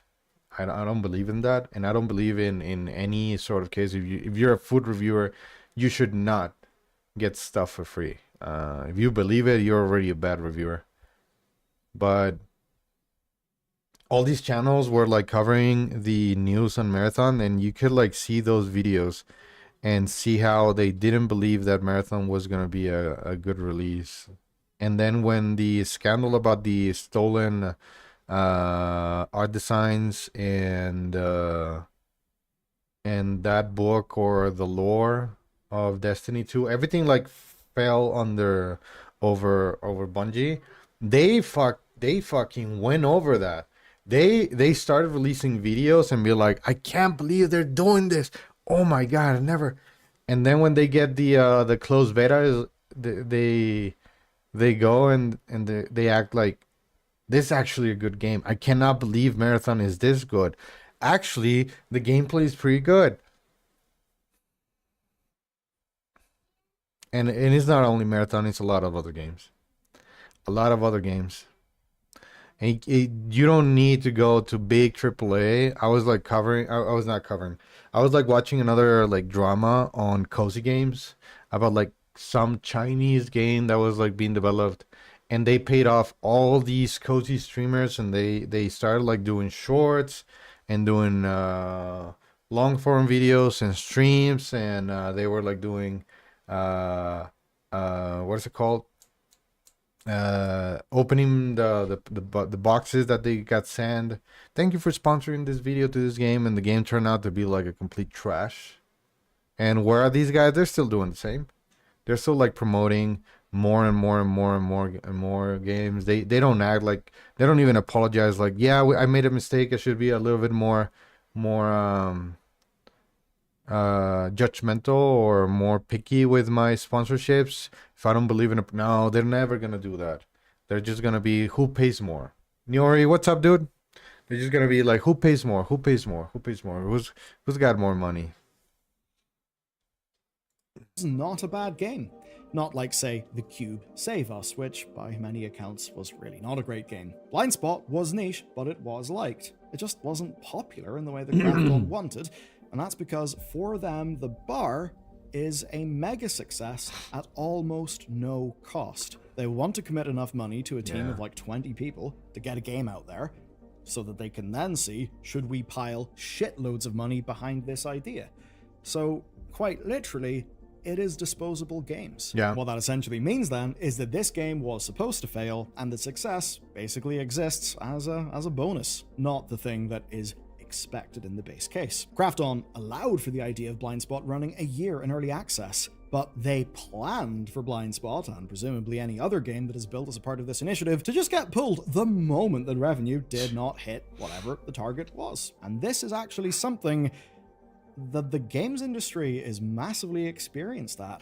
Yeah. It's just not the games industry that, if you're a viewer of this channel, you engage in, because it's the mobile game norm. So the thing about this strategy is that it's not new. Mobile games have literally done this for years, and as an example, last year we talked about Activision using generative AI advertising to test market fit for games that did not yet exist. Specifically, there was a new Crash Bandicoot game and the idea of a new Guitar Hero game. Just that they weren't actual games, they weren't demos, they were just Gen AI images.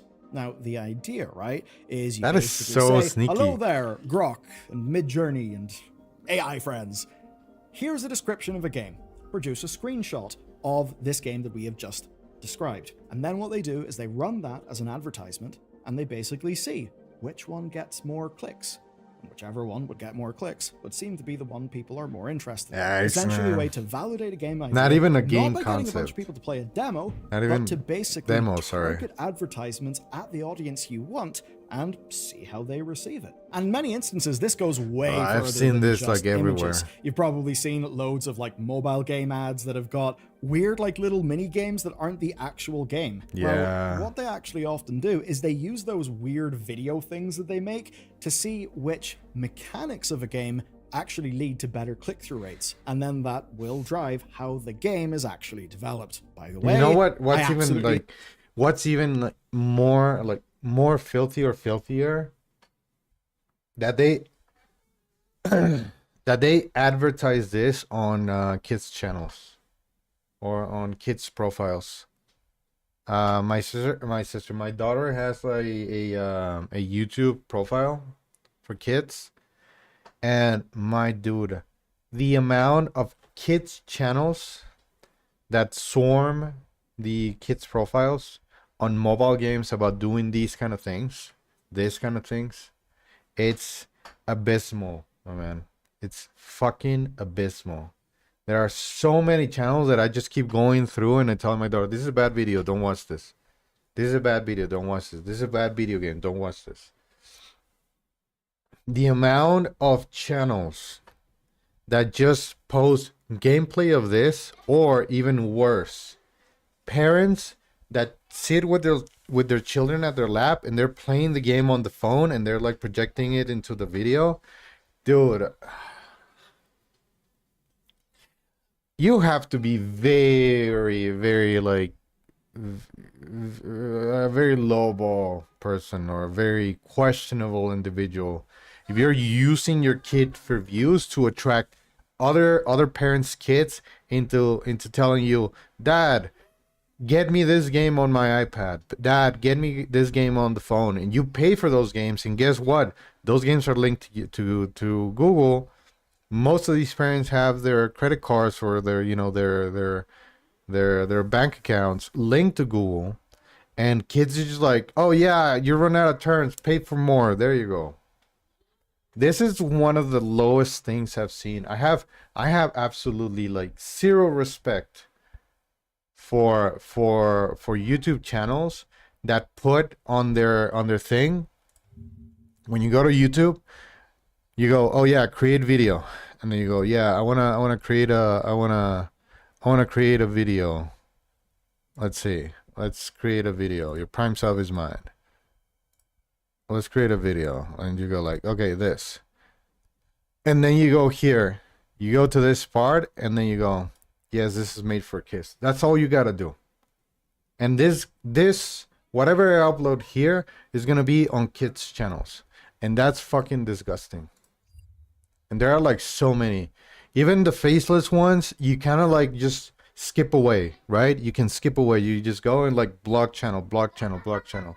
But then you see this like YouTube channels of a parent, like, you know, the YouTube profile picture. Yeah, they put the video game some letters and they go like all of those, and you're like, oh, this video looks cool for a kid. And then the next video is them playing a mobile game, and I'm just like, these motherfuckers, dude. They have no fucking morale. They have no shame. Many companies come out and say that they don't believe in using AI as a gamer development company.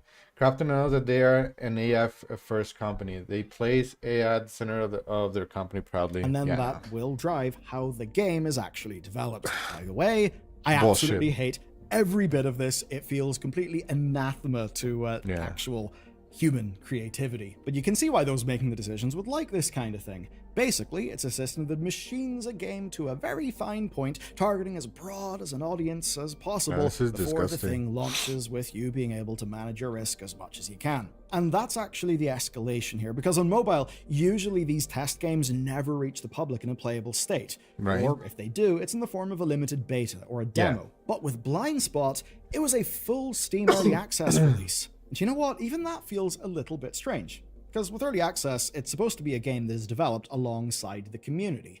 And you can see the good faith approach of that, right? Where players buy in early. This looks like a good game. I'm not gonna lie. This looks like XCOM, but like real time. You know, with maybe some money, with some time. They understand the current state of the game is what it is, and maybe they want to. It doesn't look terrible. Even for a mobile game, this doesn't look bad. That's great. But of course, Krafton's plan never had that good faith. They weren't going to support that game unless it really took off, despite putting it in the hands of players through a system that was quite literally not built for this kind of business. And you know what? The damage from that could be way further than Blind Spot. I mean, it's not unreasonable to look at this and think, Krafton, are you just abusing Steam Early Access? Here's where I'm worried about this. So on PC, as opposed to mobile, gaming communities actually track publisher behavior. It's one of the things we do in this channel, right? We're actually engaged with that shit. And that means that whenever a publisher that people kind of know and recognize puts a game on Steam with early access, we do actually expect that game to be supported, not in the completely disposable throwaway way that, say, mobile game publishers treat their test games. Now, the problem is, in a world where, say, this happens with Blind Spot, well, the obvious problem becomes convincing audiences to invest time into the next game. Why would they do that when they have seen the publisher already pull the plug, as in Blind Spot? Basically, the methods don't really translate over. This is very shitty. They don't even have a full game, and they're expecting to get money already. This is like very shitty.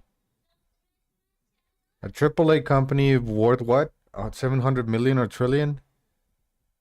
They release a mobile looking game on early access, and they expect to get like a lot of revenue. They expect this, like, everybody be jumping at this game like it's it's the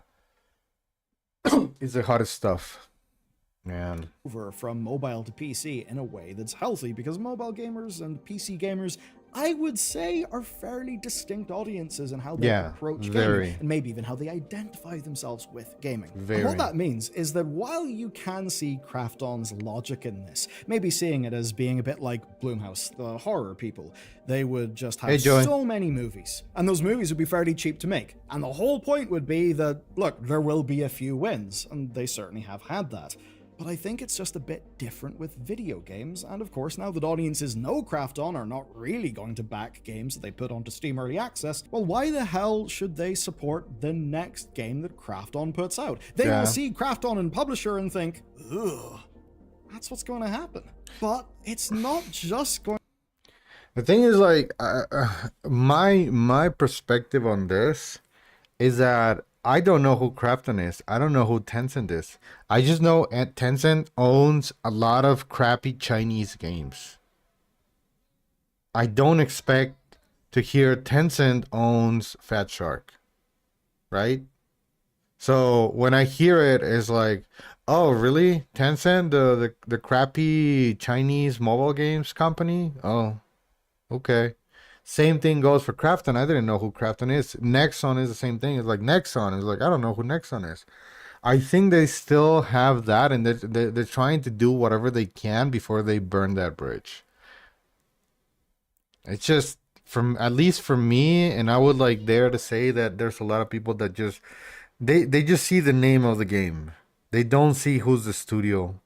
And in these days there are like so many studios. Back in the 90s, I was just seeing Acclaim and Konami and Soft what was it called? B1. It was called Hudson and all that, and I was seeing those. I didn't care. I just wanted the game. For me it's like, oh, new Zelda, let's go. Oh damn, the new Mega Man Zero is not by Nintendo. I don't care. It's Mega Man Zero. Captain is PUBG people, another Chinese Korean company. Yeah, yeah. Going to happen to Krafton, is it? These things erode trust in a systemic fashion. So why should people back the next Yeah, indie honestly, if Peak would have been made by a studio owned by Krafton or Nexon or Tencent, I wouldn't have given a shit. I was like, oh, okay. This is why I believe I don't trust myself when they're saying that they want to freaking um manufacture small teams into making indie vibe games, you know, indie looking like games. I'm probably gonna fall into a trap, title that just like I did with Project Windfall. I saw it and I was like, oh damn, this is a Cock of War game. Nice. looks promising. That might Mimesis is Krafton. Mimesis. Mimesis. Oh, really? God damn, I didn't know this. Yeah, no. As time goes by, I'm gonna start like what Belula said. I'm gonna start seeing, oh God, Pocket Pair is owned by Krafton. I don't want it. even be really good when You we're know, living in a world for where even now, I'm gonna see. Oh, Pal World, let's go. Yeah, it's owned by. I don't know if it's owned by Krafton or Nexon or Tencent. I don't give like right now. I don't give a fuck. But I just see Pal World like, oh yeah, let's do this. You know, I see it and I want it. Kazan is Nexon. Yeah, exactly. I didn't know. I just see the game and I'm like, let's go. I want it. Yeah. Oh, it's Nexon. It still looks good. But as time goes by, I'm gonna be a little bit more judgmental, and, and I'm gonna see. Oh damn, Kasan 2 is still by Nexon. Nah, no, they're gonna kill the game. Fuck that. Oh yeah, no. The Krafton is gonna fire the entire dev team of this new pee pee poo poo game. Yeah, no, I'm not gonna buy it. And I don't think that they're still at this state where they can, yeah, we can't do that anymore. I think they know they can still do it, and they're doing this disposable biggest games. companies with the most resources won't honor their Yeah, commitments. pee pee poo poo. Because remember, they said they were going to do 12 months of early access. And that's the thing. Early access only works because players agree to buy something unfinished on the promise that development continues. And Krafton just showed that that promise can be revoked 2 months in, even when the game works and Yeah. even when people like it. So Yeah, there's a few games I regret getting them on early access. One of them is Lockdown Protocol. I completely regret. I completely regret getting Lockdown Protocol. That game asked for my money, and now they kept it, and the game has not been done on any level. There's nothing new in the game. every studio that launches into early access after this will be selling that same promise. And I'm But they'll on be the selling same it to an spot, audience and I'm on the same spot on Aero GPX and X Zodiac. I'm like, "Eugh, you guys are kind of slow." But I'm like, ooh, I kind of regret you giving you guys money. that just So for want now, for me, early access right now is like, ugh, it's icky. You know, I see it and I'm going like, eugh, I don't know. watched it get broken. What Krafton wanted to do was solve a development pipeline problem. They may have actually done that, but just for their pipeline. But the cost of that efficiency improvement, well, it's that they may have created a huge audience problem for everyone in the games industry. When a big company treats audiences like shit and does not hold up to its commitments, it damages everyone. Yeah. It damages the entire industry. And when we kind of think, why has gaming got a little bit stagnant? Look, This is how it yes, feels today. there's macroeconomic factors. Yes, the COVID. Every time I see a game with a season pass, even if it is, like I am naturally inclined to ignore season passes and skin bundles and all that shit. I just don't care. If the game gives me free credits, I'm interested. If the game, all that it does, it keeps adding classes that are paid for, skins that are paid for, season passes that are paid for, and there's no way for me to get those things for free, I am like naturally inclined to ignore it, even if it comes from like Art Graders and Helldivers. DRG cannot be put into that, but Art Graders, I love the game, but I just don't care about the store. I just check the store when I have enough tokens. If I have enough tokens, I go and check it and it's like, oh, I can get this, cool. But I'm not like, oh, what I can spend money on, you know? Bubble was going to be a bubble, yes.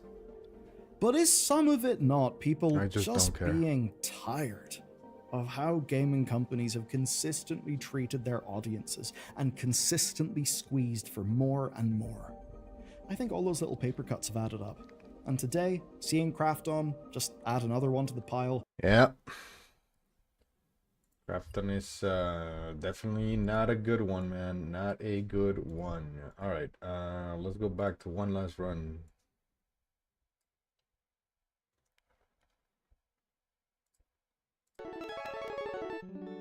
Rain. Yeah, no. I definitely miss the days that you unlock stuff by playing the game. I just literally cannot care about skins. If it's something I can't get myself like any other people, and someone comes to me like, look at my skin, is like, I don't give a fuck, man. You paid for it. You didn't earn it. I just don't give a damn. If it's something that you go and buy and like grind yourself and you unlock it and it's like, dude, I finished the game on the hardest difficulty on the 4 hours and they gave me this skin. I'm like, holy shit, that is fucking cool. Yeah, instead of purchasing it, exactly, Tech. Yeah, I see it and I'm like, oh, holy shit, that is fucking cool. Oh, dude. I got the recon armor from gaining all the Vidmaster challenges and playing on co-op on Legendary with 4 guys. Like, dude, I want that too, man. That is so cool. But then when someone comes like, look at this skin, I bought it. It's like, I don't give a fuck, man. I immediately see that skin as poo-poo. You know, I just immediately see that skin as poo-poo. I don't care. Darkan, what's up, dude?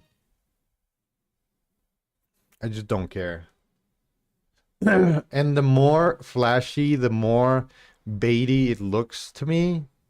Like, oh, dude, like for example, all the Marvel rival skins that they have, like with big thighs and big boobs and big asses and jiggly stuff, and everything is paid for. I'm like, you're a dumbass.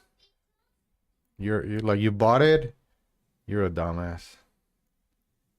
You are no gamer here, man. You just like to buy stuff for just like unlocking stuff with money, and that is no, you cannot say that you have it because you didn't earn it. Big boob, nice. Yeah. Yeah, every time I see a game with season passes, I'm like, I don't care. Even in Arc Raiders, I don't care. I really don't care. Oh, did you see the new skins? I don't give a fuck. I already have my bald skin. That's all I want. I already have my bald skin with shit on the face and the bananas and the beer cans, which I unlocked by playing the game. I don't give a fuck. I just don't care. So I'm very, very unmotivated by being involved in new games. It's just boring.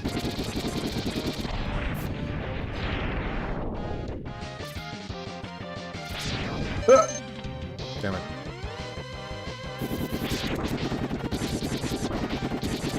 Darkanayan asked me... Ask Chaurli em português.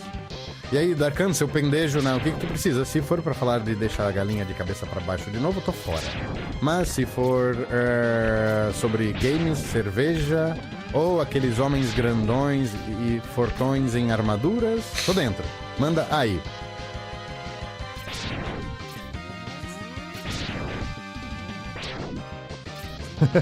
Oh, damn it.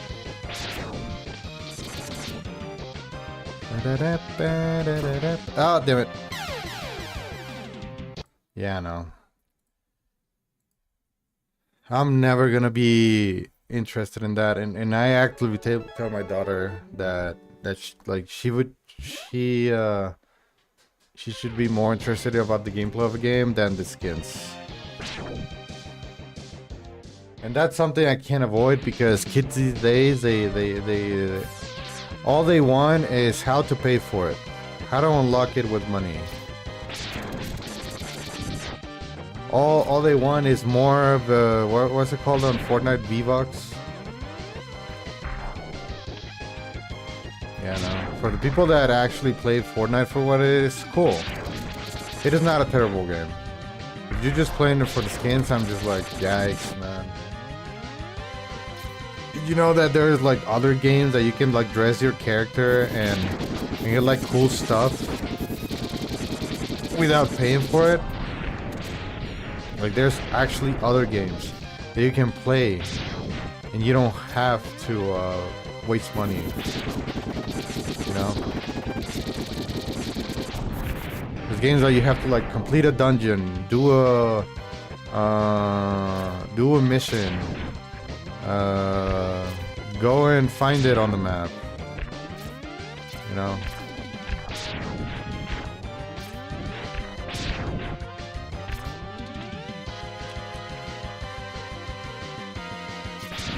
Yeah.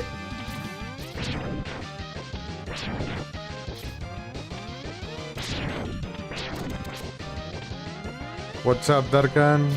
Are you gonna have tomorrow off?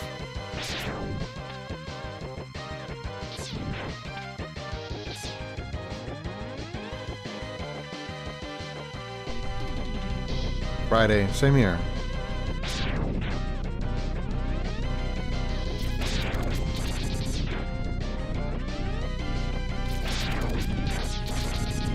Oh, what the hell was that?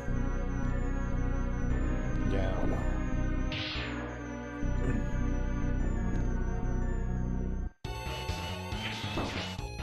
Yeah, I miss the days where you unlock stuff. There's still some games that do that. There's still some games like Arc Raiders has like quests and they give you skins. Destiny had that and it was like really fun. It was super fun. Super fun to be doing exotic quests, dungeons, and finishing the game and doing raids to try and get lucky and get the weapon. I felt like that was my I think that was peak. That was absolute peak in rewarding players for playing a game.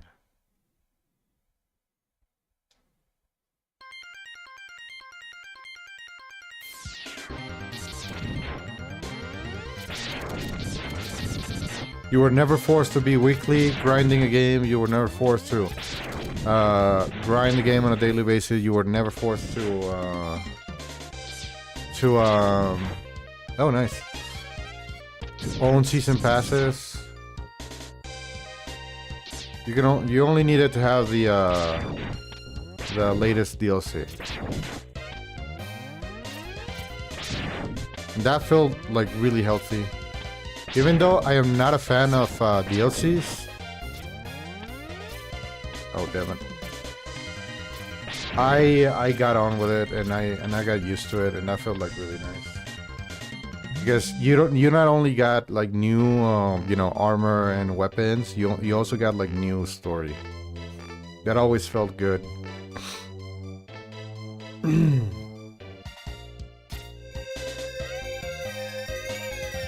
You don't have to like grind the game on a weekly basis to get like the Galahorn. You just needed to like slowly get to that point where you were given the exotic quest.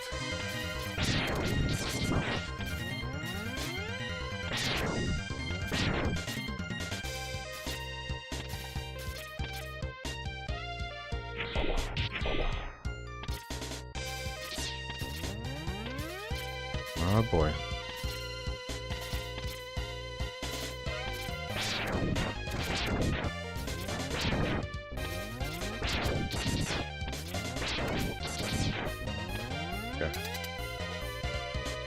Yeah. One of the things that disgusted me the most about Zelda Breath of the Wild is the motorcycle. That has been the worst thing I've seen in a Zelda game. That the motorcycle is behind an amiibo. That has been the worst thing that Nintendo has ever done.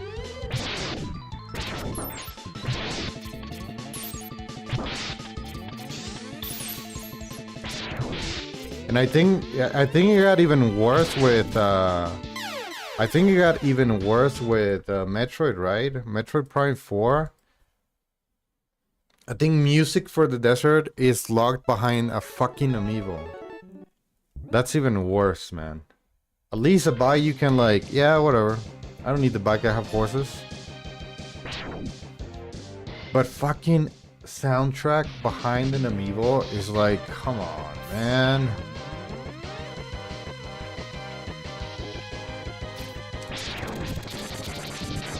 That has been the worst thing I've ever heard.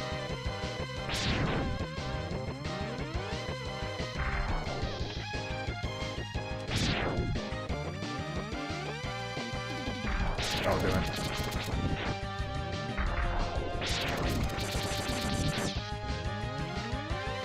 Friday night, da da da da da.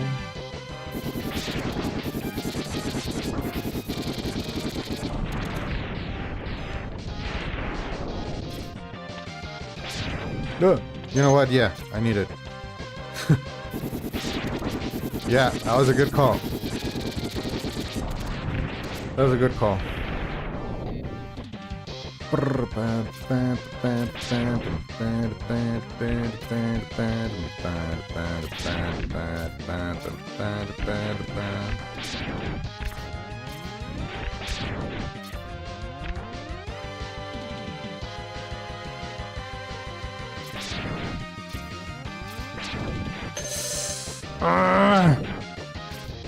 Well, we're doing cars.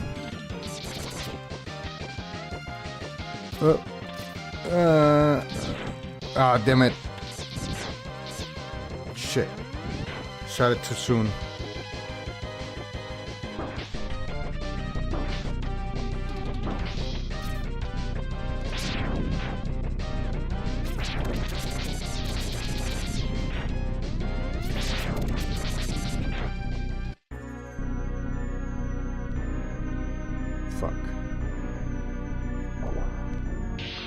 Kurutik alakadayım. Kurutik alakada kurutik alakada. Şurutik alakada saka alakada saka alakada. Ay saka alakada ramai kurutik alakada. Kurutik alakada.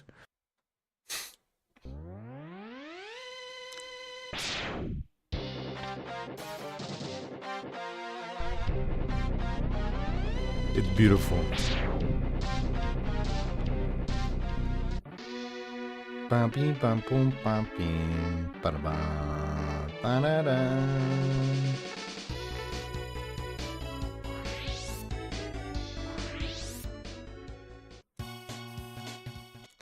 I think my next project for speedrunning is gonna be working on the auto splitter. Yes! What's up, Harold Buckley? He had a stroke. It's really funny when Darkan tries to break the TTS and it doesn't work. It only works when he asks the AI, not when he uses TTS.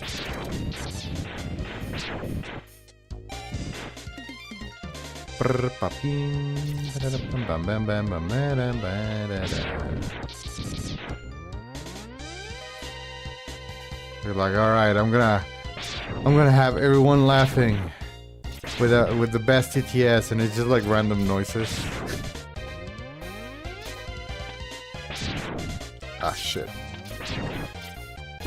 Ugh. That happened. That happened.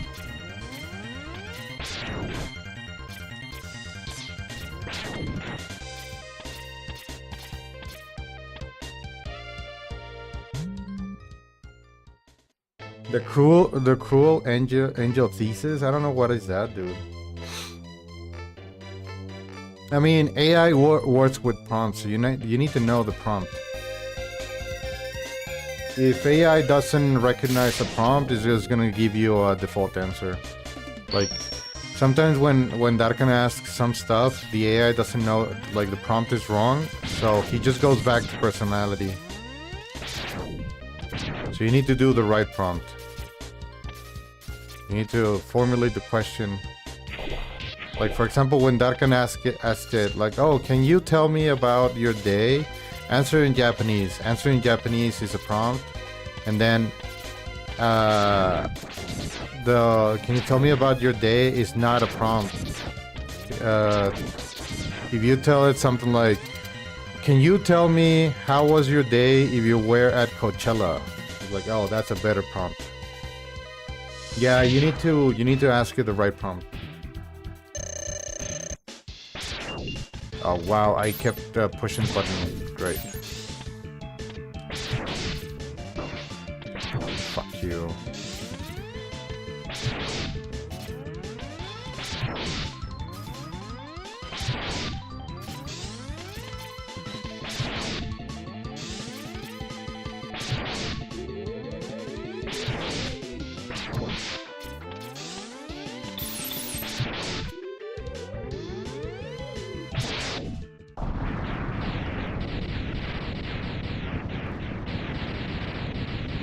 If you tell it sing, it can't. It can't sing. This AI is not programmed to sing. Good luck. Thank you. So you need to sort of tell it something like, oh, do you know the lyrics to Cruel Angel Thesis by this band? If you know it, sing it in Japanese. I mean, recite it or read it back to me in Japanese. So it'll do it. If you go sing, the AI cannot sing. Take care, bye.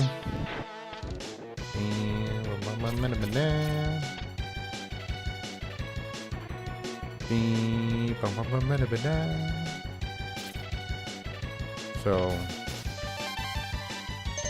like,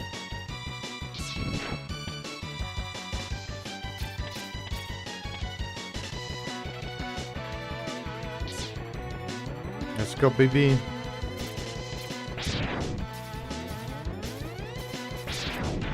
All right. Yeah.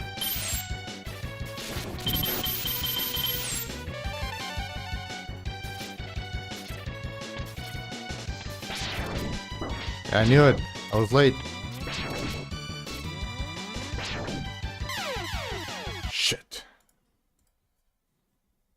This stage is so tough.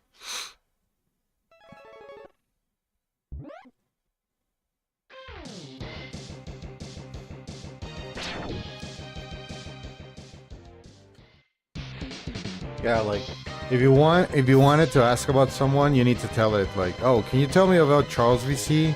I hear that he likes playing Halo, and he hates Fortnite. So he would start going with that, but the AI doesn't know who Charles VC is. You would tell it something like, oh, can you tell me who did Darkan suck the dick off? Pick someone from chat. That is the prompt. Like, oh, you don't know who, but tell me from chat. That's how usually the AI works.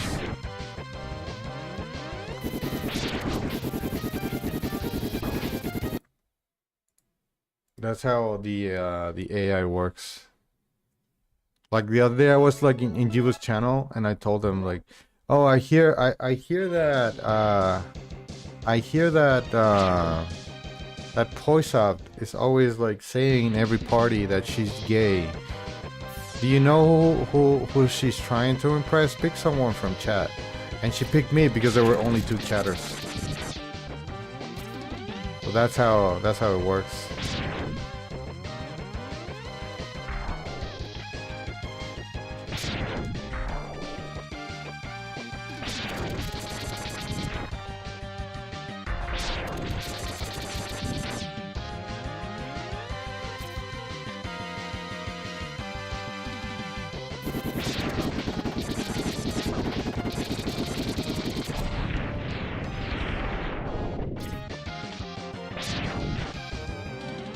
Dude, I have a friend that that got into university, right? I'd say you can call it university. They got into AI university. They're trying to get an AI degree. It's like, well, there goes your tuition, I guess.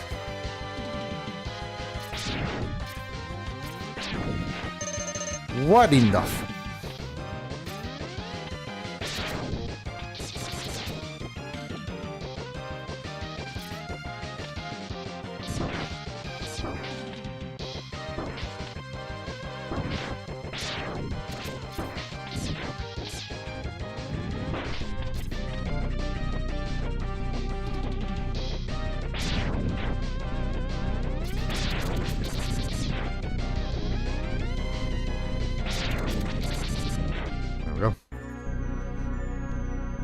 Yeah, I heard the news that they got into trying to get an AI degree, going like paying classes for it, and I'm like, man,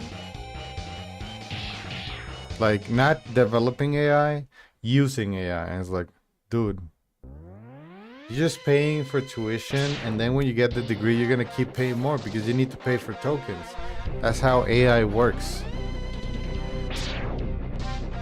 But you have to pay for tokens to use AI. And it's like,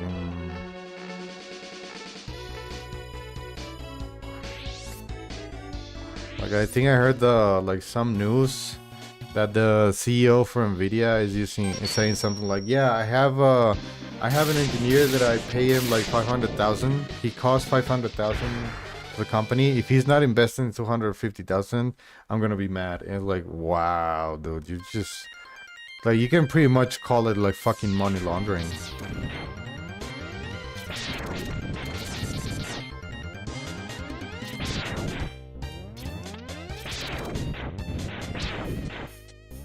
Yes. Indeed. I agree.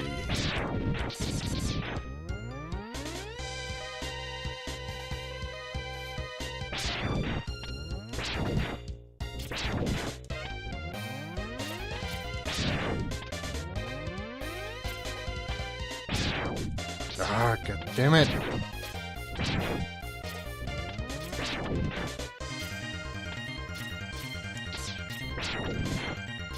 Can't get it anymore. Slope jump.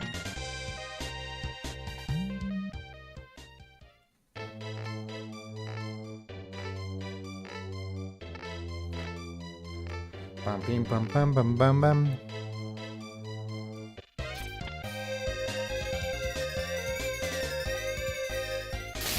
Ba-da-ba-da-ba.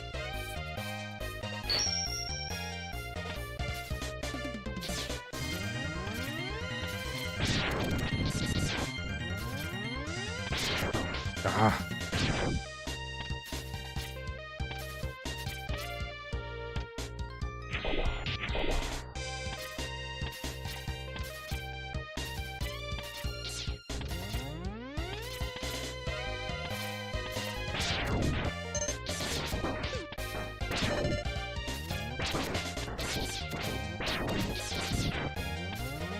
Ugh.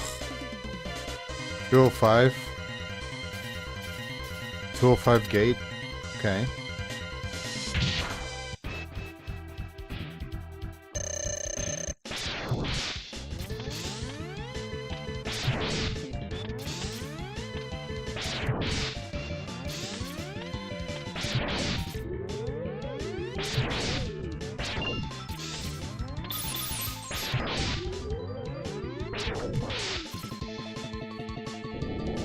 Jesus Christ.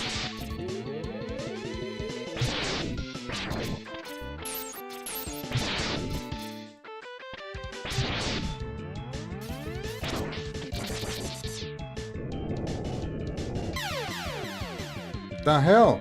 Do you see that? I shot through him. Man, tonight is not a good night. Do you see that? I shot through the fucking penguin. You can play. Thanks, man. I appreciate that.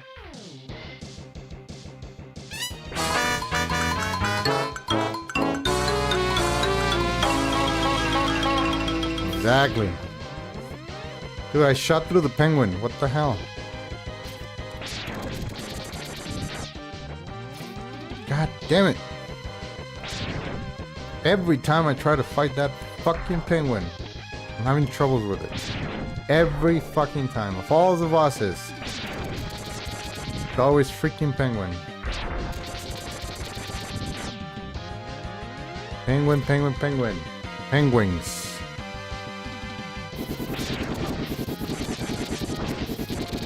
Ugh. Shit. Yeah, man. I'm not having good time. Good time. I'm not having good luck.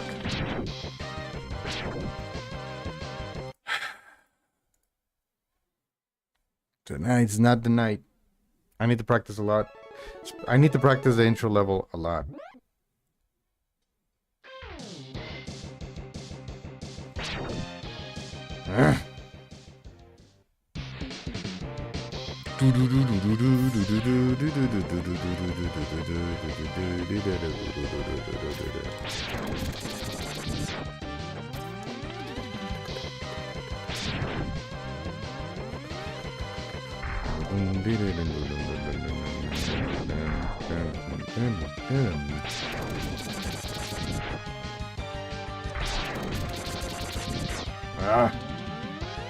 I have to stop every time on that last blue guy.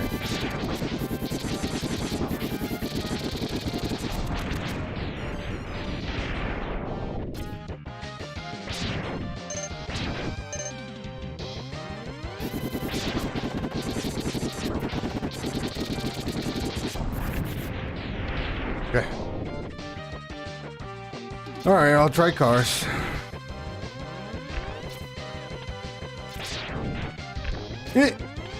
What?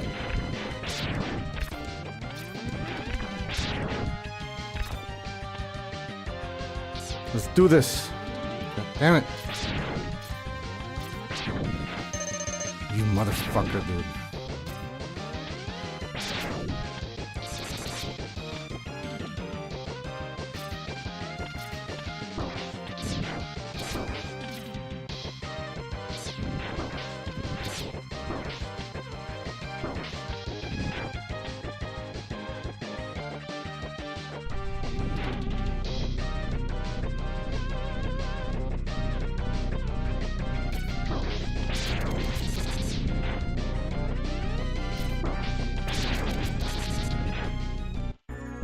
Hey.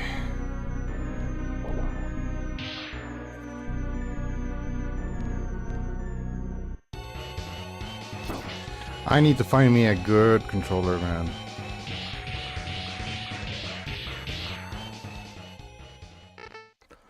I need to find me a good controller. I'm gonna be trying to find a SNES controller and get a SNES USB adapter. See if that works. I don't think so, if I'm honest. I don't think it's gonna work. But I need to find me a good controller. Or just bite the bullet and go back to the 8-bit dough, but I don't know, man. Tonight the 8-bit dough has been like trash, and yesterday it felt trash too.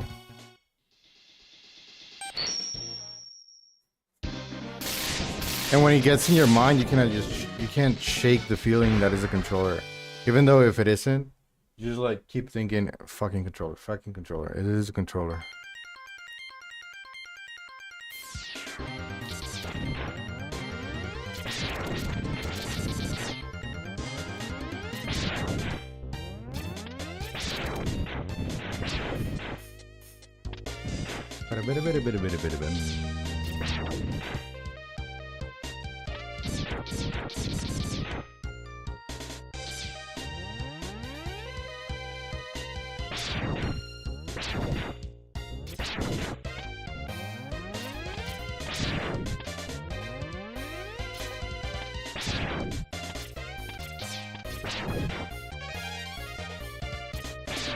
Okay.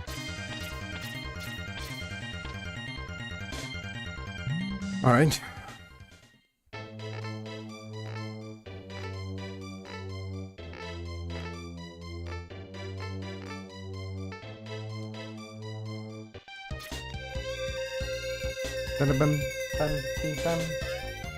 Dude, I wish it was freaking Friday already, man. My week has been shit.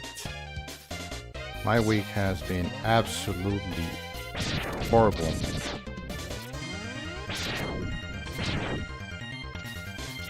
You need an advantage. Yeah, the SNES super advantage. Yeah. It's really hard to get a controller. One that works for retro.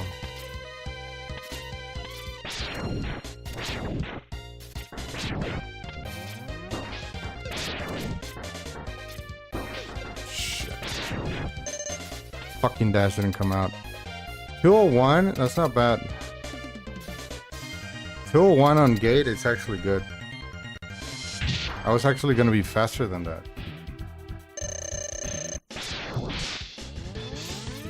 The super advantage.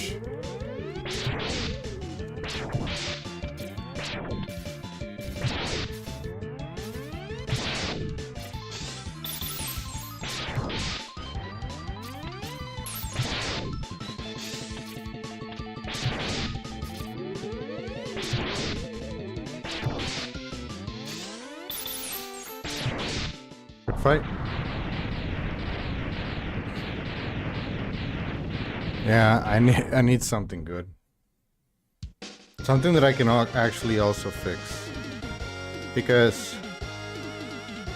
fixing a DualShock 4, man, you break a lot of shit if you're not careful with it. I need something easy to fix.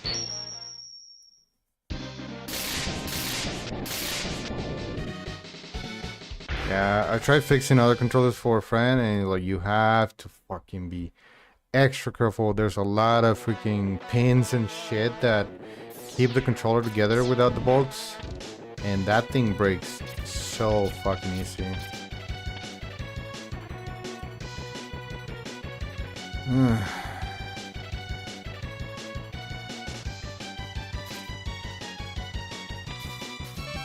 Shit.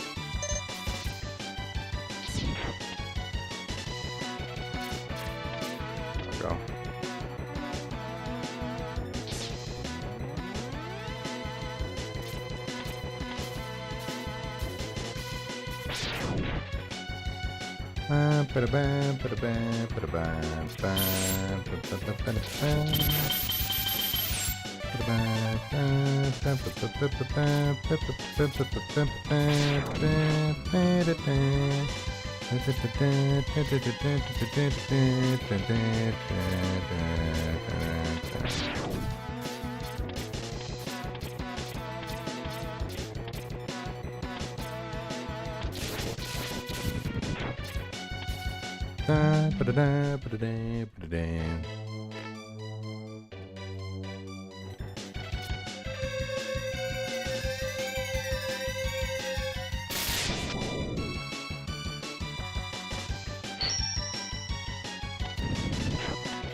Okay.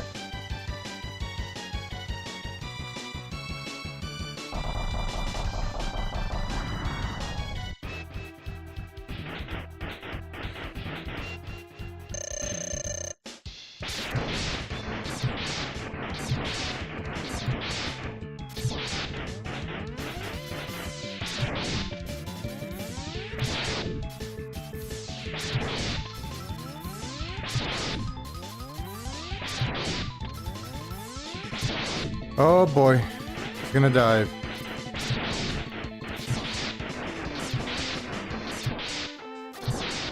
Okay. Jesus Christ, this guy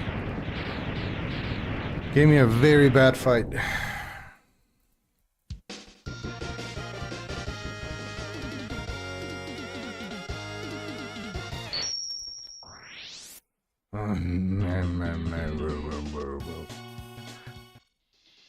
I mean, he's playing Broforce, and the dude that was like, freedom,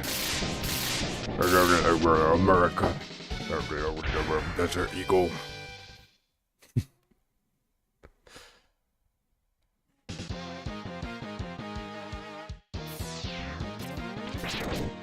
Ah, god damn it. Ah!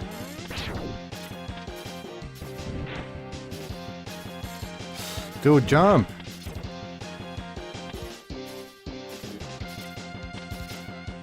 Oh, come on.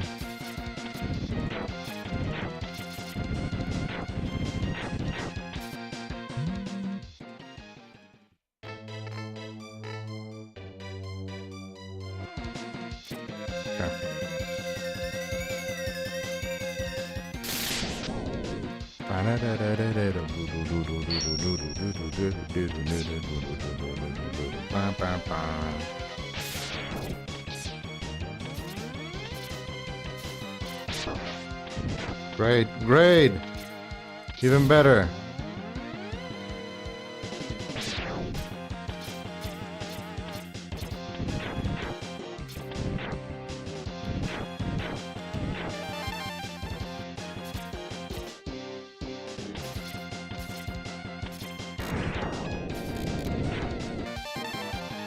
Got to charge. Okay, that kind of worked.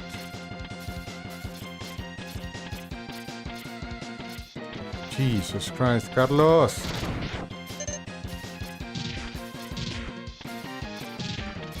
Fucking dash, man.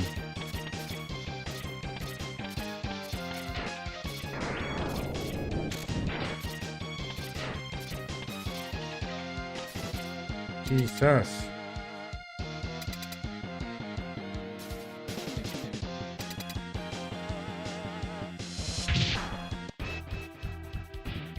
All right.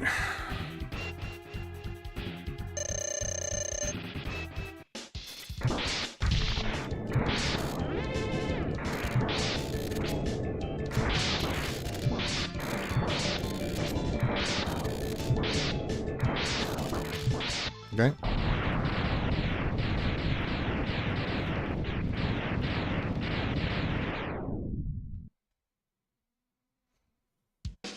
We're gonna make like 3 seconds, maybe 2.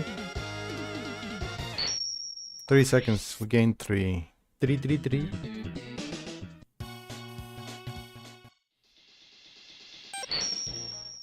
Alright, here we go. This freaking stage.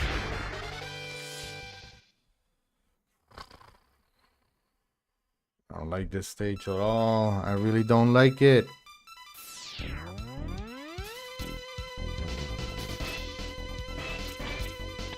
Here we go.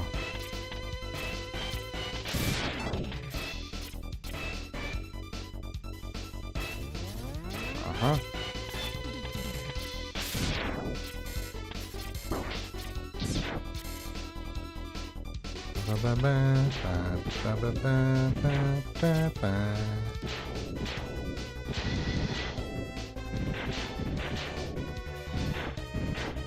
Okay.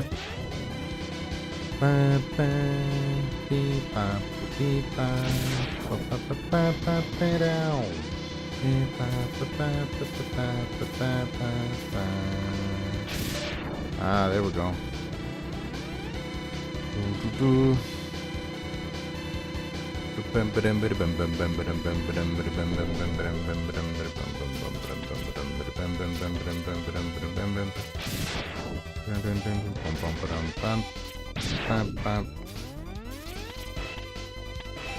Carlos, jeez.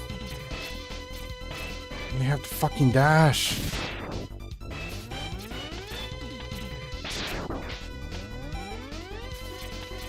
What am I, dude? What am I today?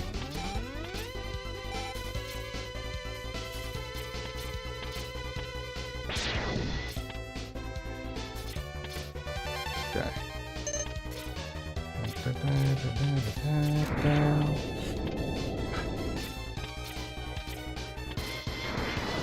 Great.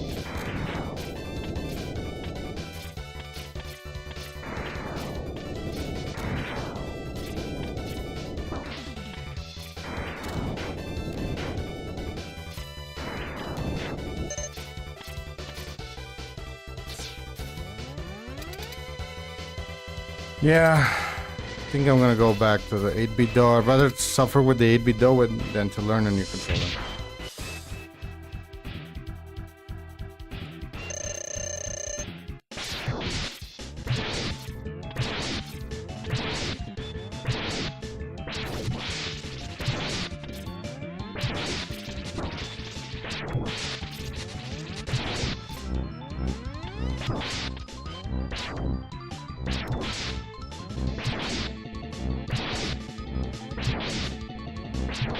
Okay.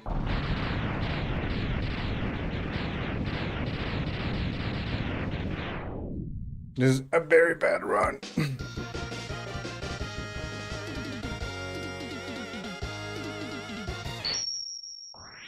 Very bad run. I think I was doing better with the 8-bit though, if I'm honest. This has pushed me back.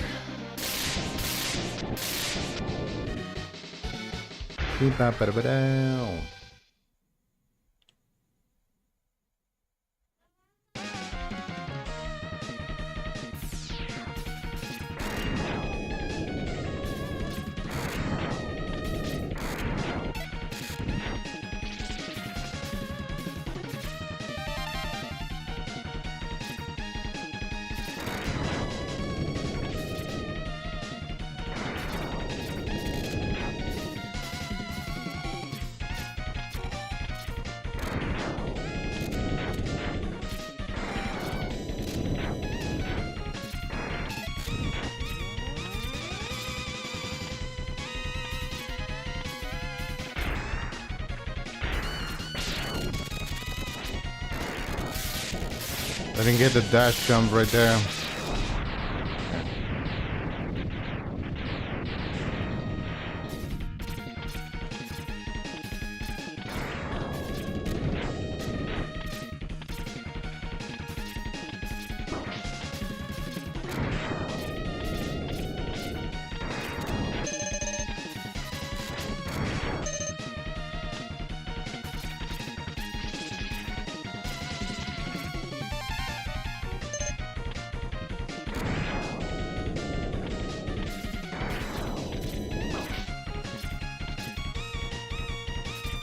Okay.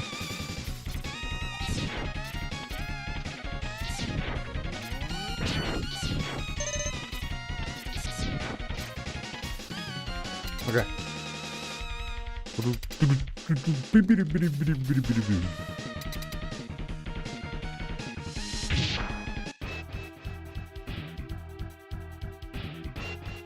Let's do this.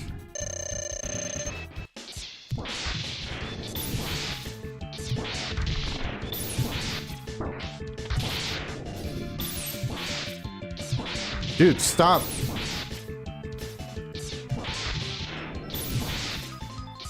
Jesus fucking Christ. I hate this run sucks.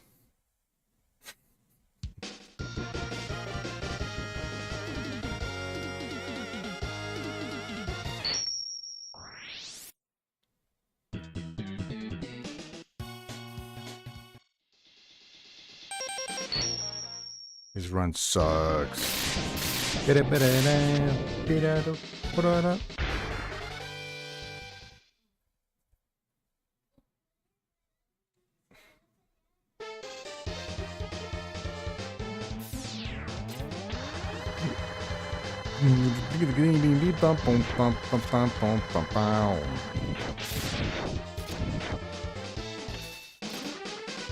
Ah, come on.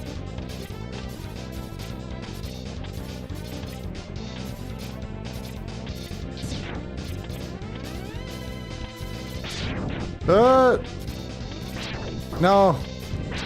Hey, what's up, guys?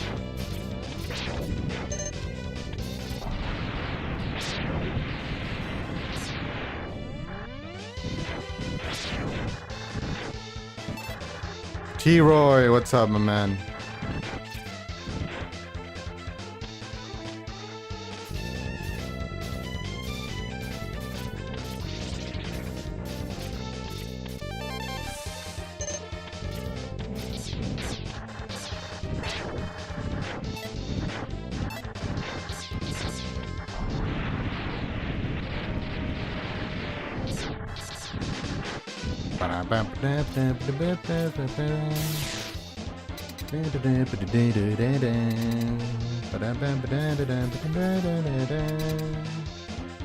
Please charge it. Thanks for good luck, man.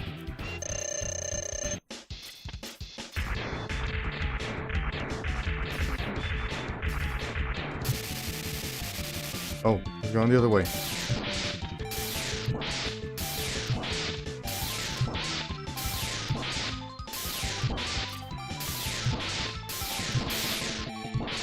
Okay.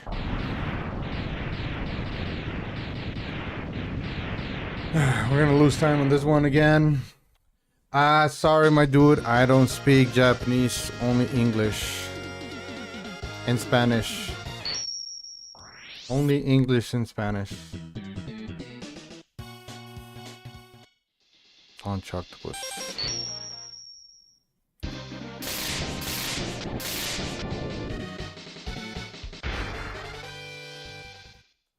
Alright, this stage is next now.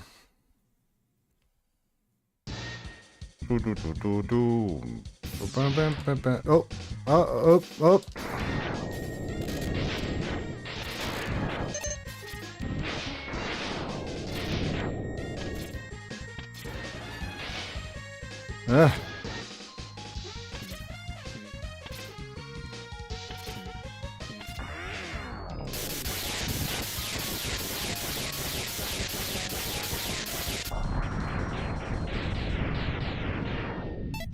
Okay, good.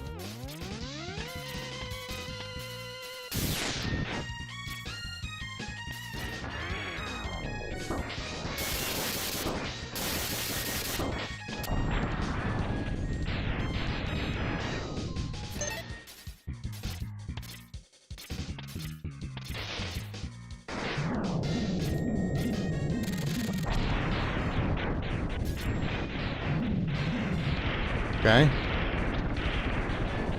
What's up, T-Roy? How you doing, man? How's everybody doing?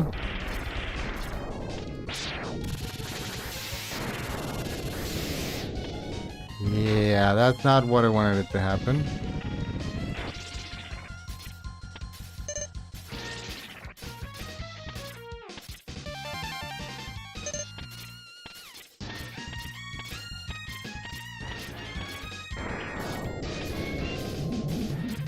Ah!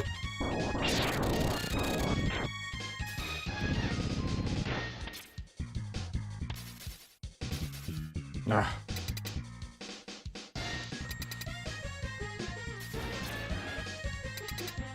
Doing good, my dude. Happy hump day. I know, man. I just wanted it to be Friday. Pretty stressful week for me.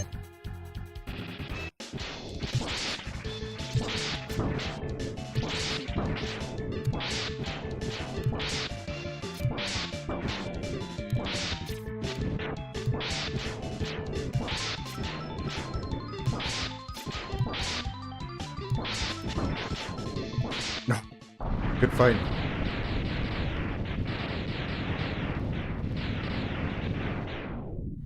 Yeah, it's been a pretty stressful week, man. Just tired.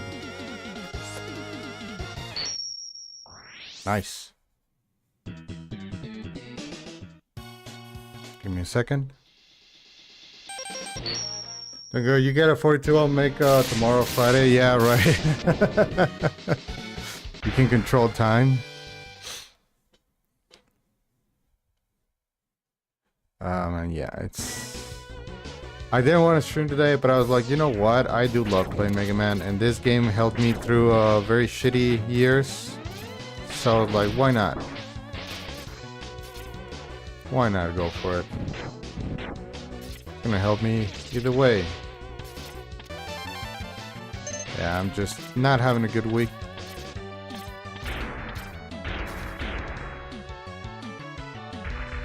Work-wise, everything else is great. Just work-wise sucks.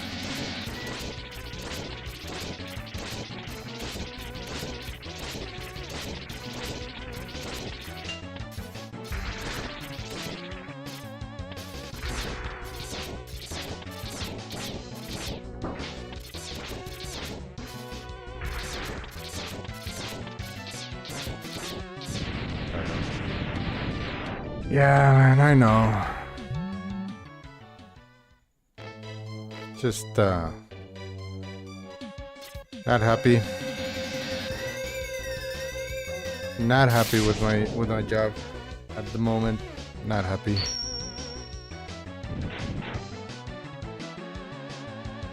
Just been annoying. Stressful and annoying.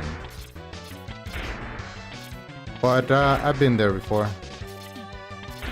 I just gotta, what's it called? Like put my head down and get to work, and I'll be better. Oh, there we go. That was a nice pickup right there. I don't know if I have enough lives.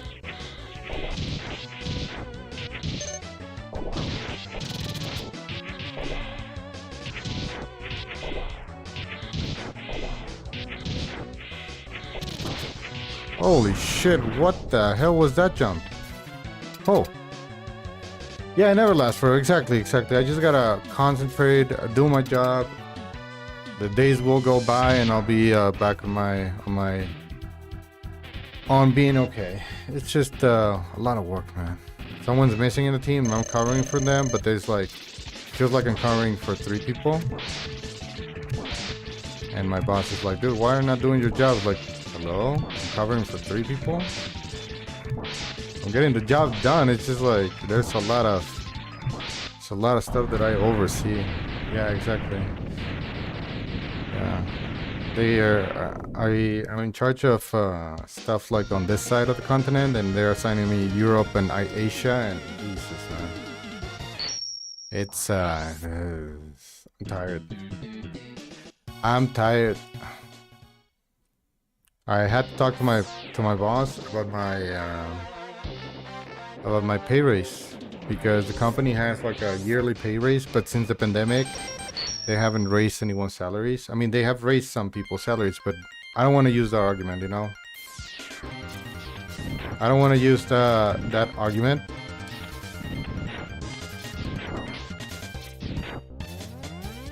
And I'm just like telling him, like, dude, I have not had a raise since 2021.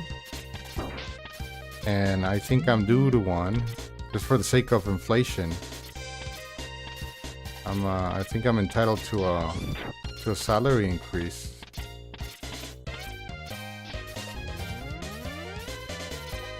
And I told him, like, dude, you're like,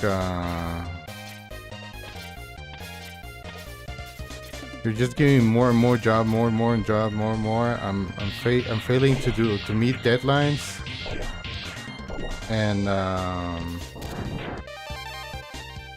And that's affecting my review. What if I want a real pay raise based on my metrics? I'm never gonna get them because you just keep giving like a lot of, like I'm running out of like breath here. Like, at least can you check with HR if I can get like a pay raise just for the sake of inflation? Ah, fuck.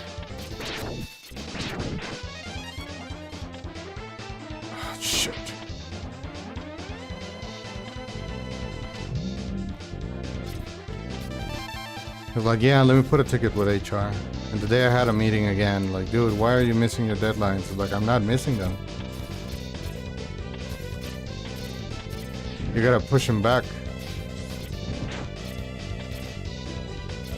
Oh, I'm not concentrating anymore. Ugh. Yeah, no kidding. Yeah, no, I'm annoyed. I feel like I'm being exploited for no pay.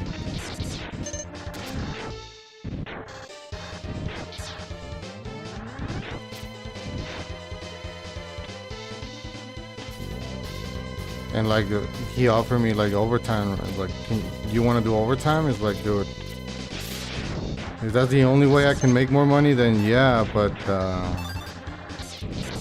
just so you know, it kind of sucks.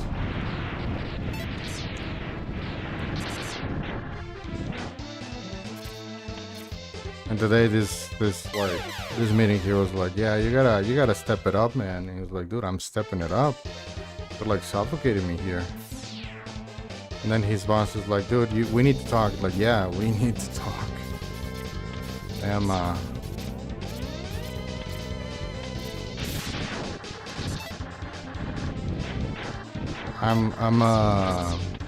tired. Sounds brutal. I don't want to be a bitch because I am working from home. That's a huge plus, but at the same time, I don't feel like it feels horrible. Like I cannot imagine what it would be if I would be going to the office. Yeah, I'm just tired. I just want to run and become the next ninja. Yeah. Hopefully tomorrow I'll have that meeting with that boss. And he'll get to say his piece. I'm not gonna be offensive. I'm just gonna like, yeah, sure, I'll put in the work. But I gotta see some freaking payback for that. They actually listen to you, hopefully, man. I mean, if I don't open if I don't make myself be heard, I cannot say that I said it right. I just gotta be patient. I'll see what they gotta say.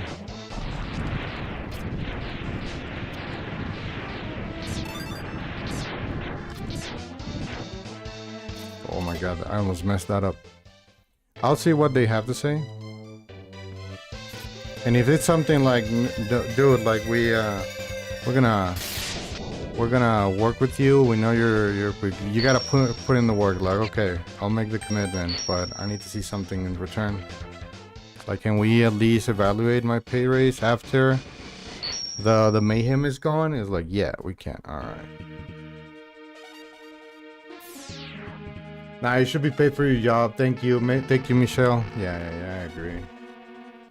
Why are you killing? Why am I killing myself in that level? So to get the Hadouken, which is a requirement for the 100%, I need to revisit the stage 5 times. Oh, Jesus Christ! I need to revisit the stage 5 times. So the fastest revisit of that stage is by killing myself. That's why I take intentional deaths. Oye, mi amor, dame chance.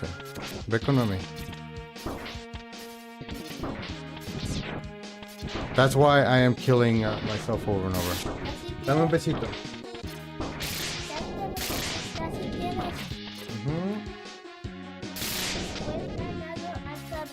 Ajá. Ajá.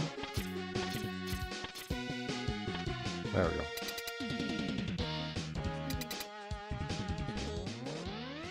Yeah, the only way to get the Hadouken is by taking deaths. Because you need to revisit that stage 5 times. Uh-oh. I messed up. I didn't shoot the rolling ball. There we go. Still worked. Yeah, no, I need to at least pick up and at least say it, you know, like, yeah, I'll step in. Like, let's work on a plan so you guys can see that I'm putting in the job. It's just like, I don't have enough time. It's really hard for me to keep up with all these things going for this many people and to this many destinations. And yeah, sure, let's work on a plan. What do you guys want to see? I'll give it to you guys.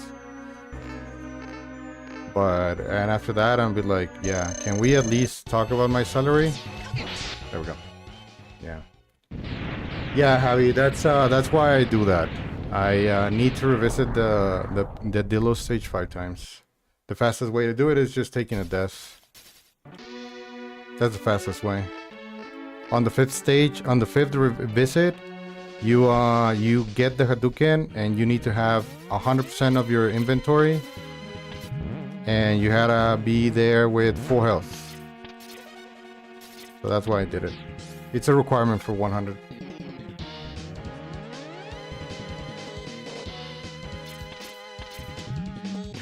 Oh my god. Again, the fake jump. Did you guys see that? I think I'm gonna have to use a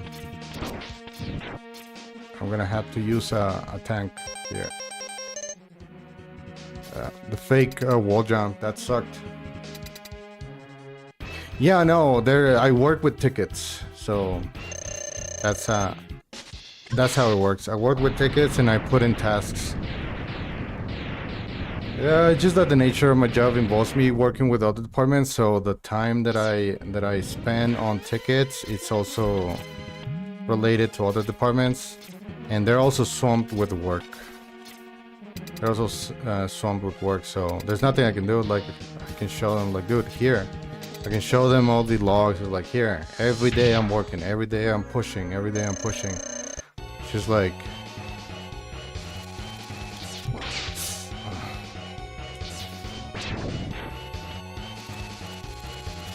Alright, there we go. I need to do that. Again, thank you, Michelle.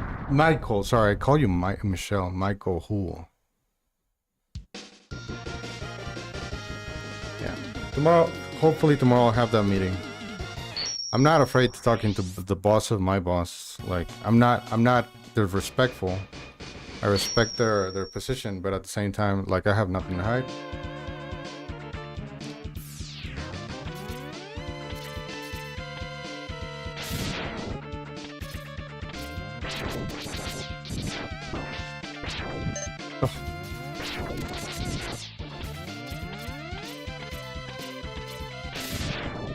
Okay. Thought I was French? No. I used to know French, but no. I'm Mexican. Alright. I'm Mexican. Je suis Mexican. Yeah, no, I'm from Mexico, dude.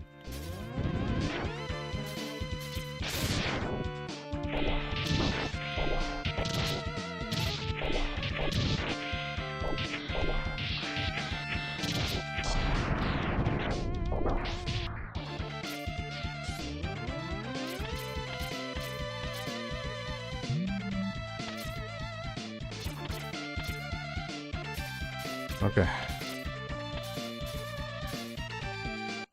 There we go. Your friend no habla? That's okay, man. I speak English. Yep. That's a dead run, guys. I cannot recover from that. I'm sorry. I tried. That was good practice, though. Oh, man, that sucks. I'm so tired, man. Oh, I really tried to get a PB this week, but it's been like really stressful for me. So I apologize.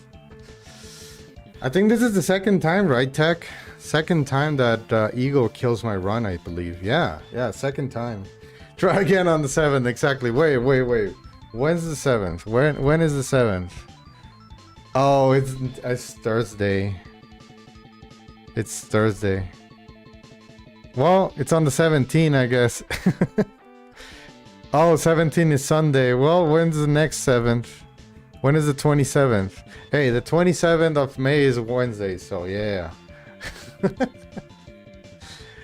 Michael, Javi Joe, guys, thank you so much. If you like the content, guys, I speedrun every Monday to Wednesday, Mega Man X, and on Twitch the rest of the days. I'm gonna be playing Turok on Twitch. I stream all days, but only I stream on YouTube from Monday to Wednesday, Mega Man X, because I wanna help the algorithm to push my channel. If you guys like the content, please leave a like and subscribe, guys. I appreciate you guys being here, and thank you so much for hearing my bitching about work. It's been a while, to be honest. I never bitch about work. It's been a while, but yeah, I'll take a break and I'll be on Twitch tomorrow for more Turok. I'll be playing Turok 1. Let's see, do we have anyone we can raid? Yeah, okay. All right, guys. On the YouTube side, Michael, Happy Joe, Harold Buckley, everybody, guys, thank you so much for tonight. Thank you so much for being here, guys. I'm gonna go now, and I'll see you guys on Monday for Mega Man X. So YouTube, take care and good night. Yeah, sorry guys, sorry. I'm just like not having an amazing week. I need a rest.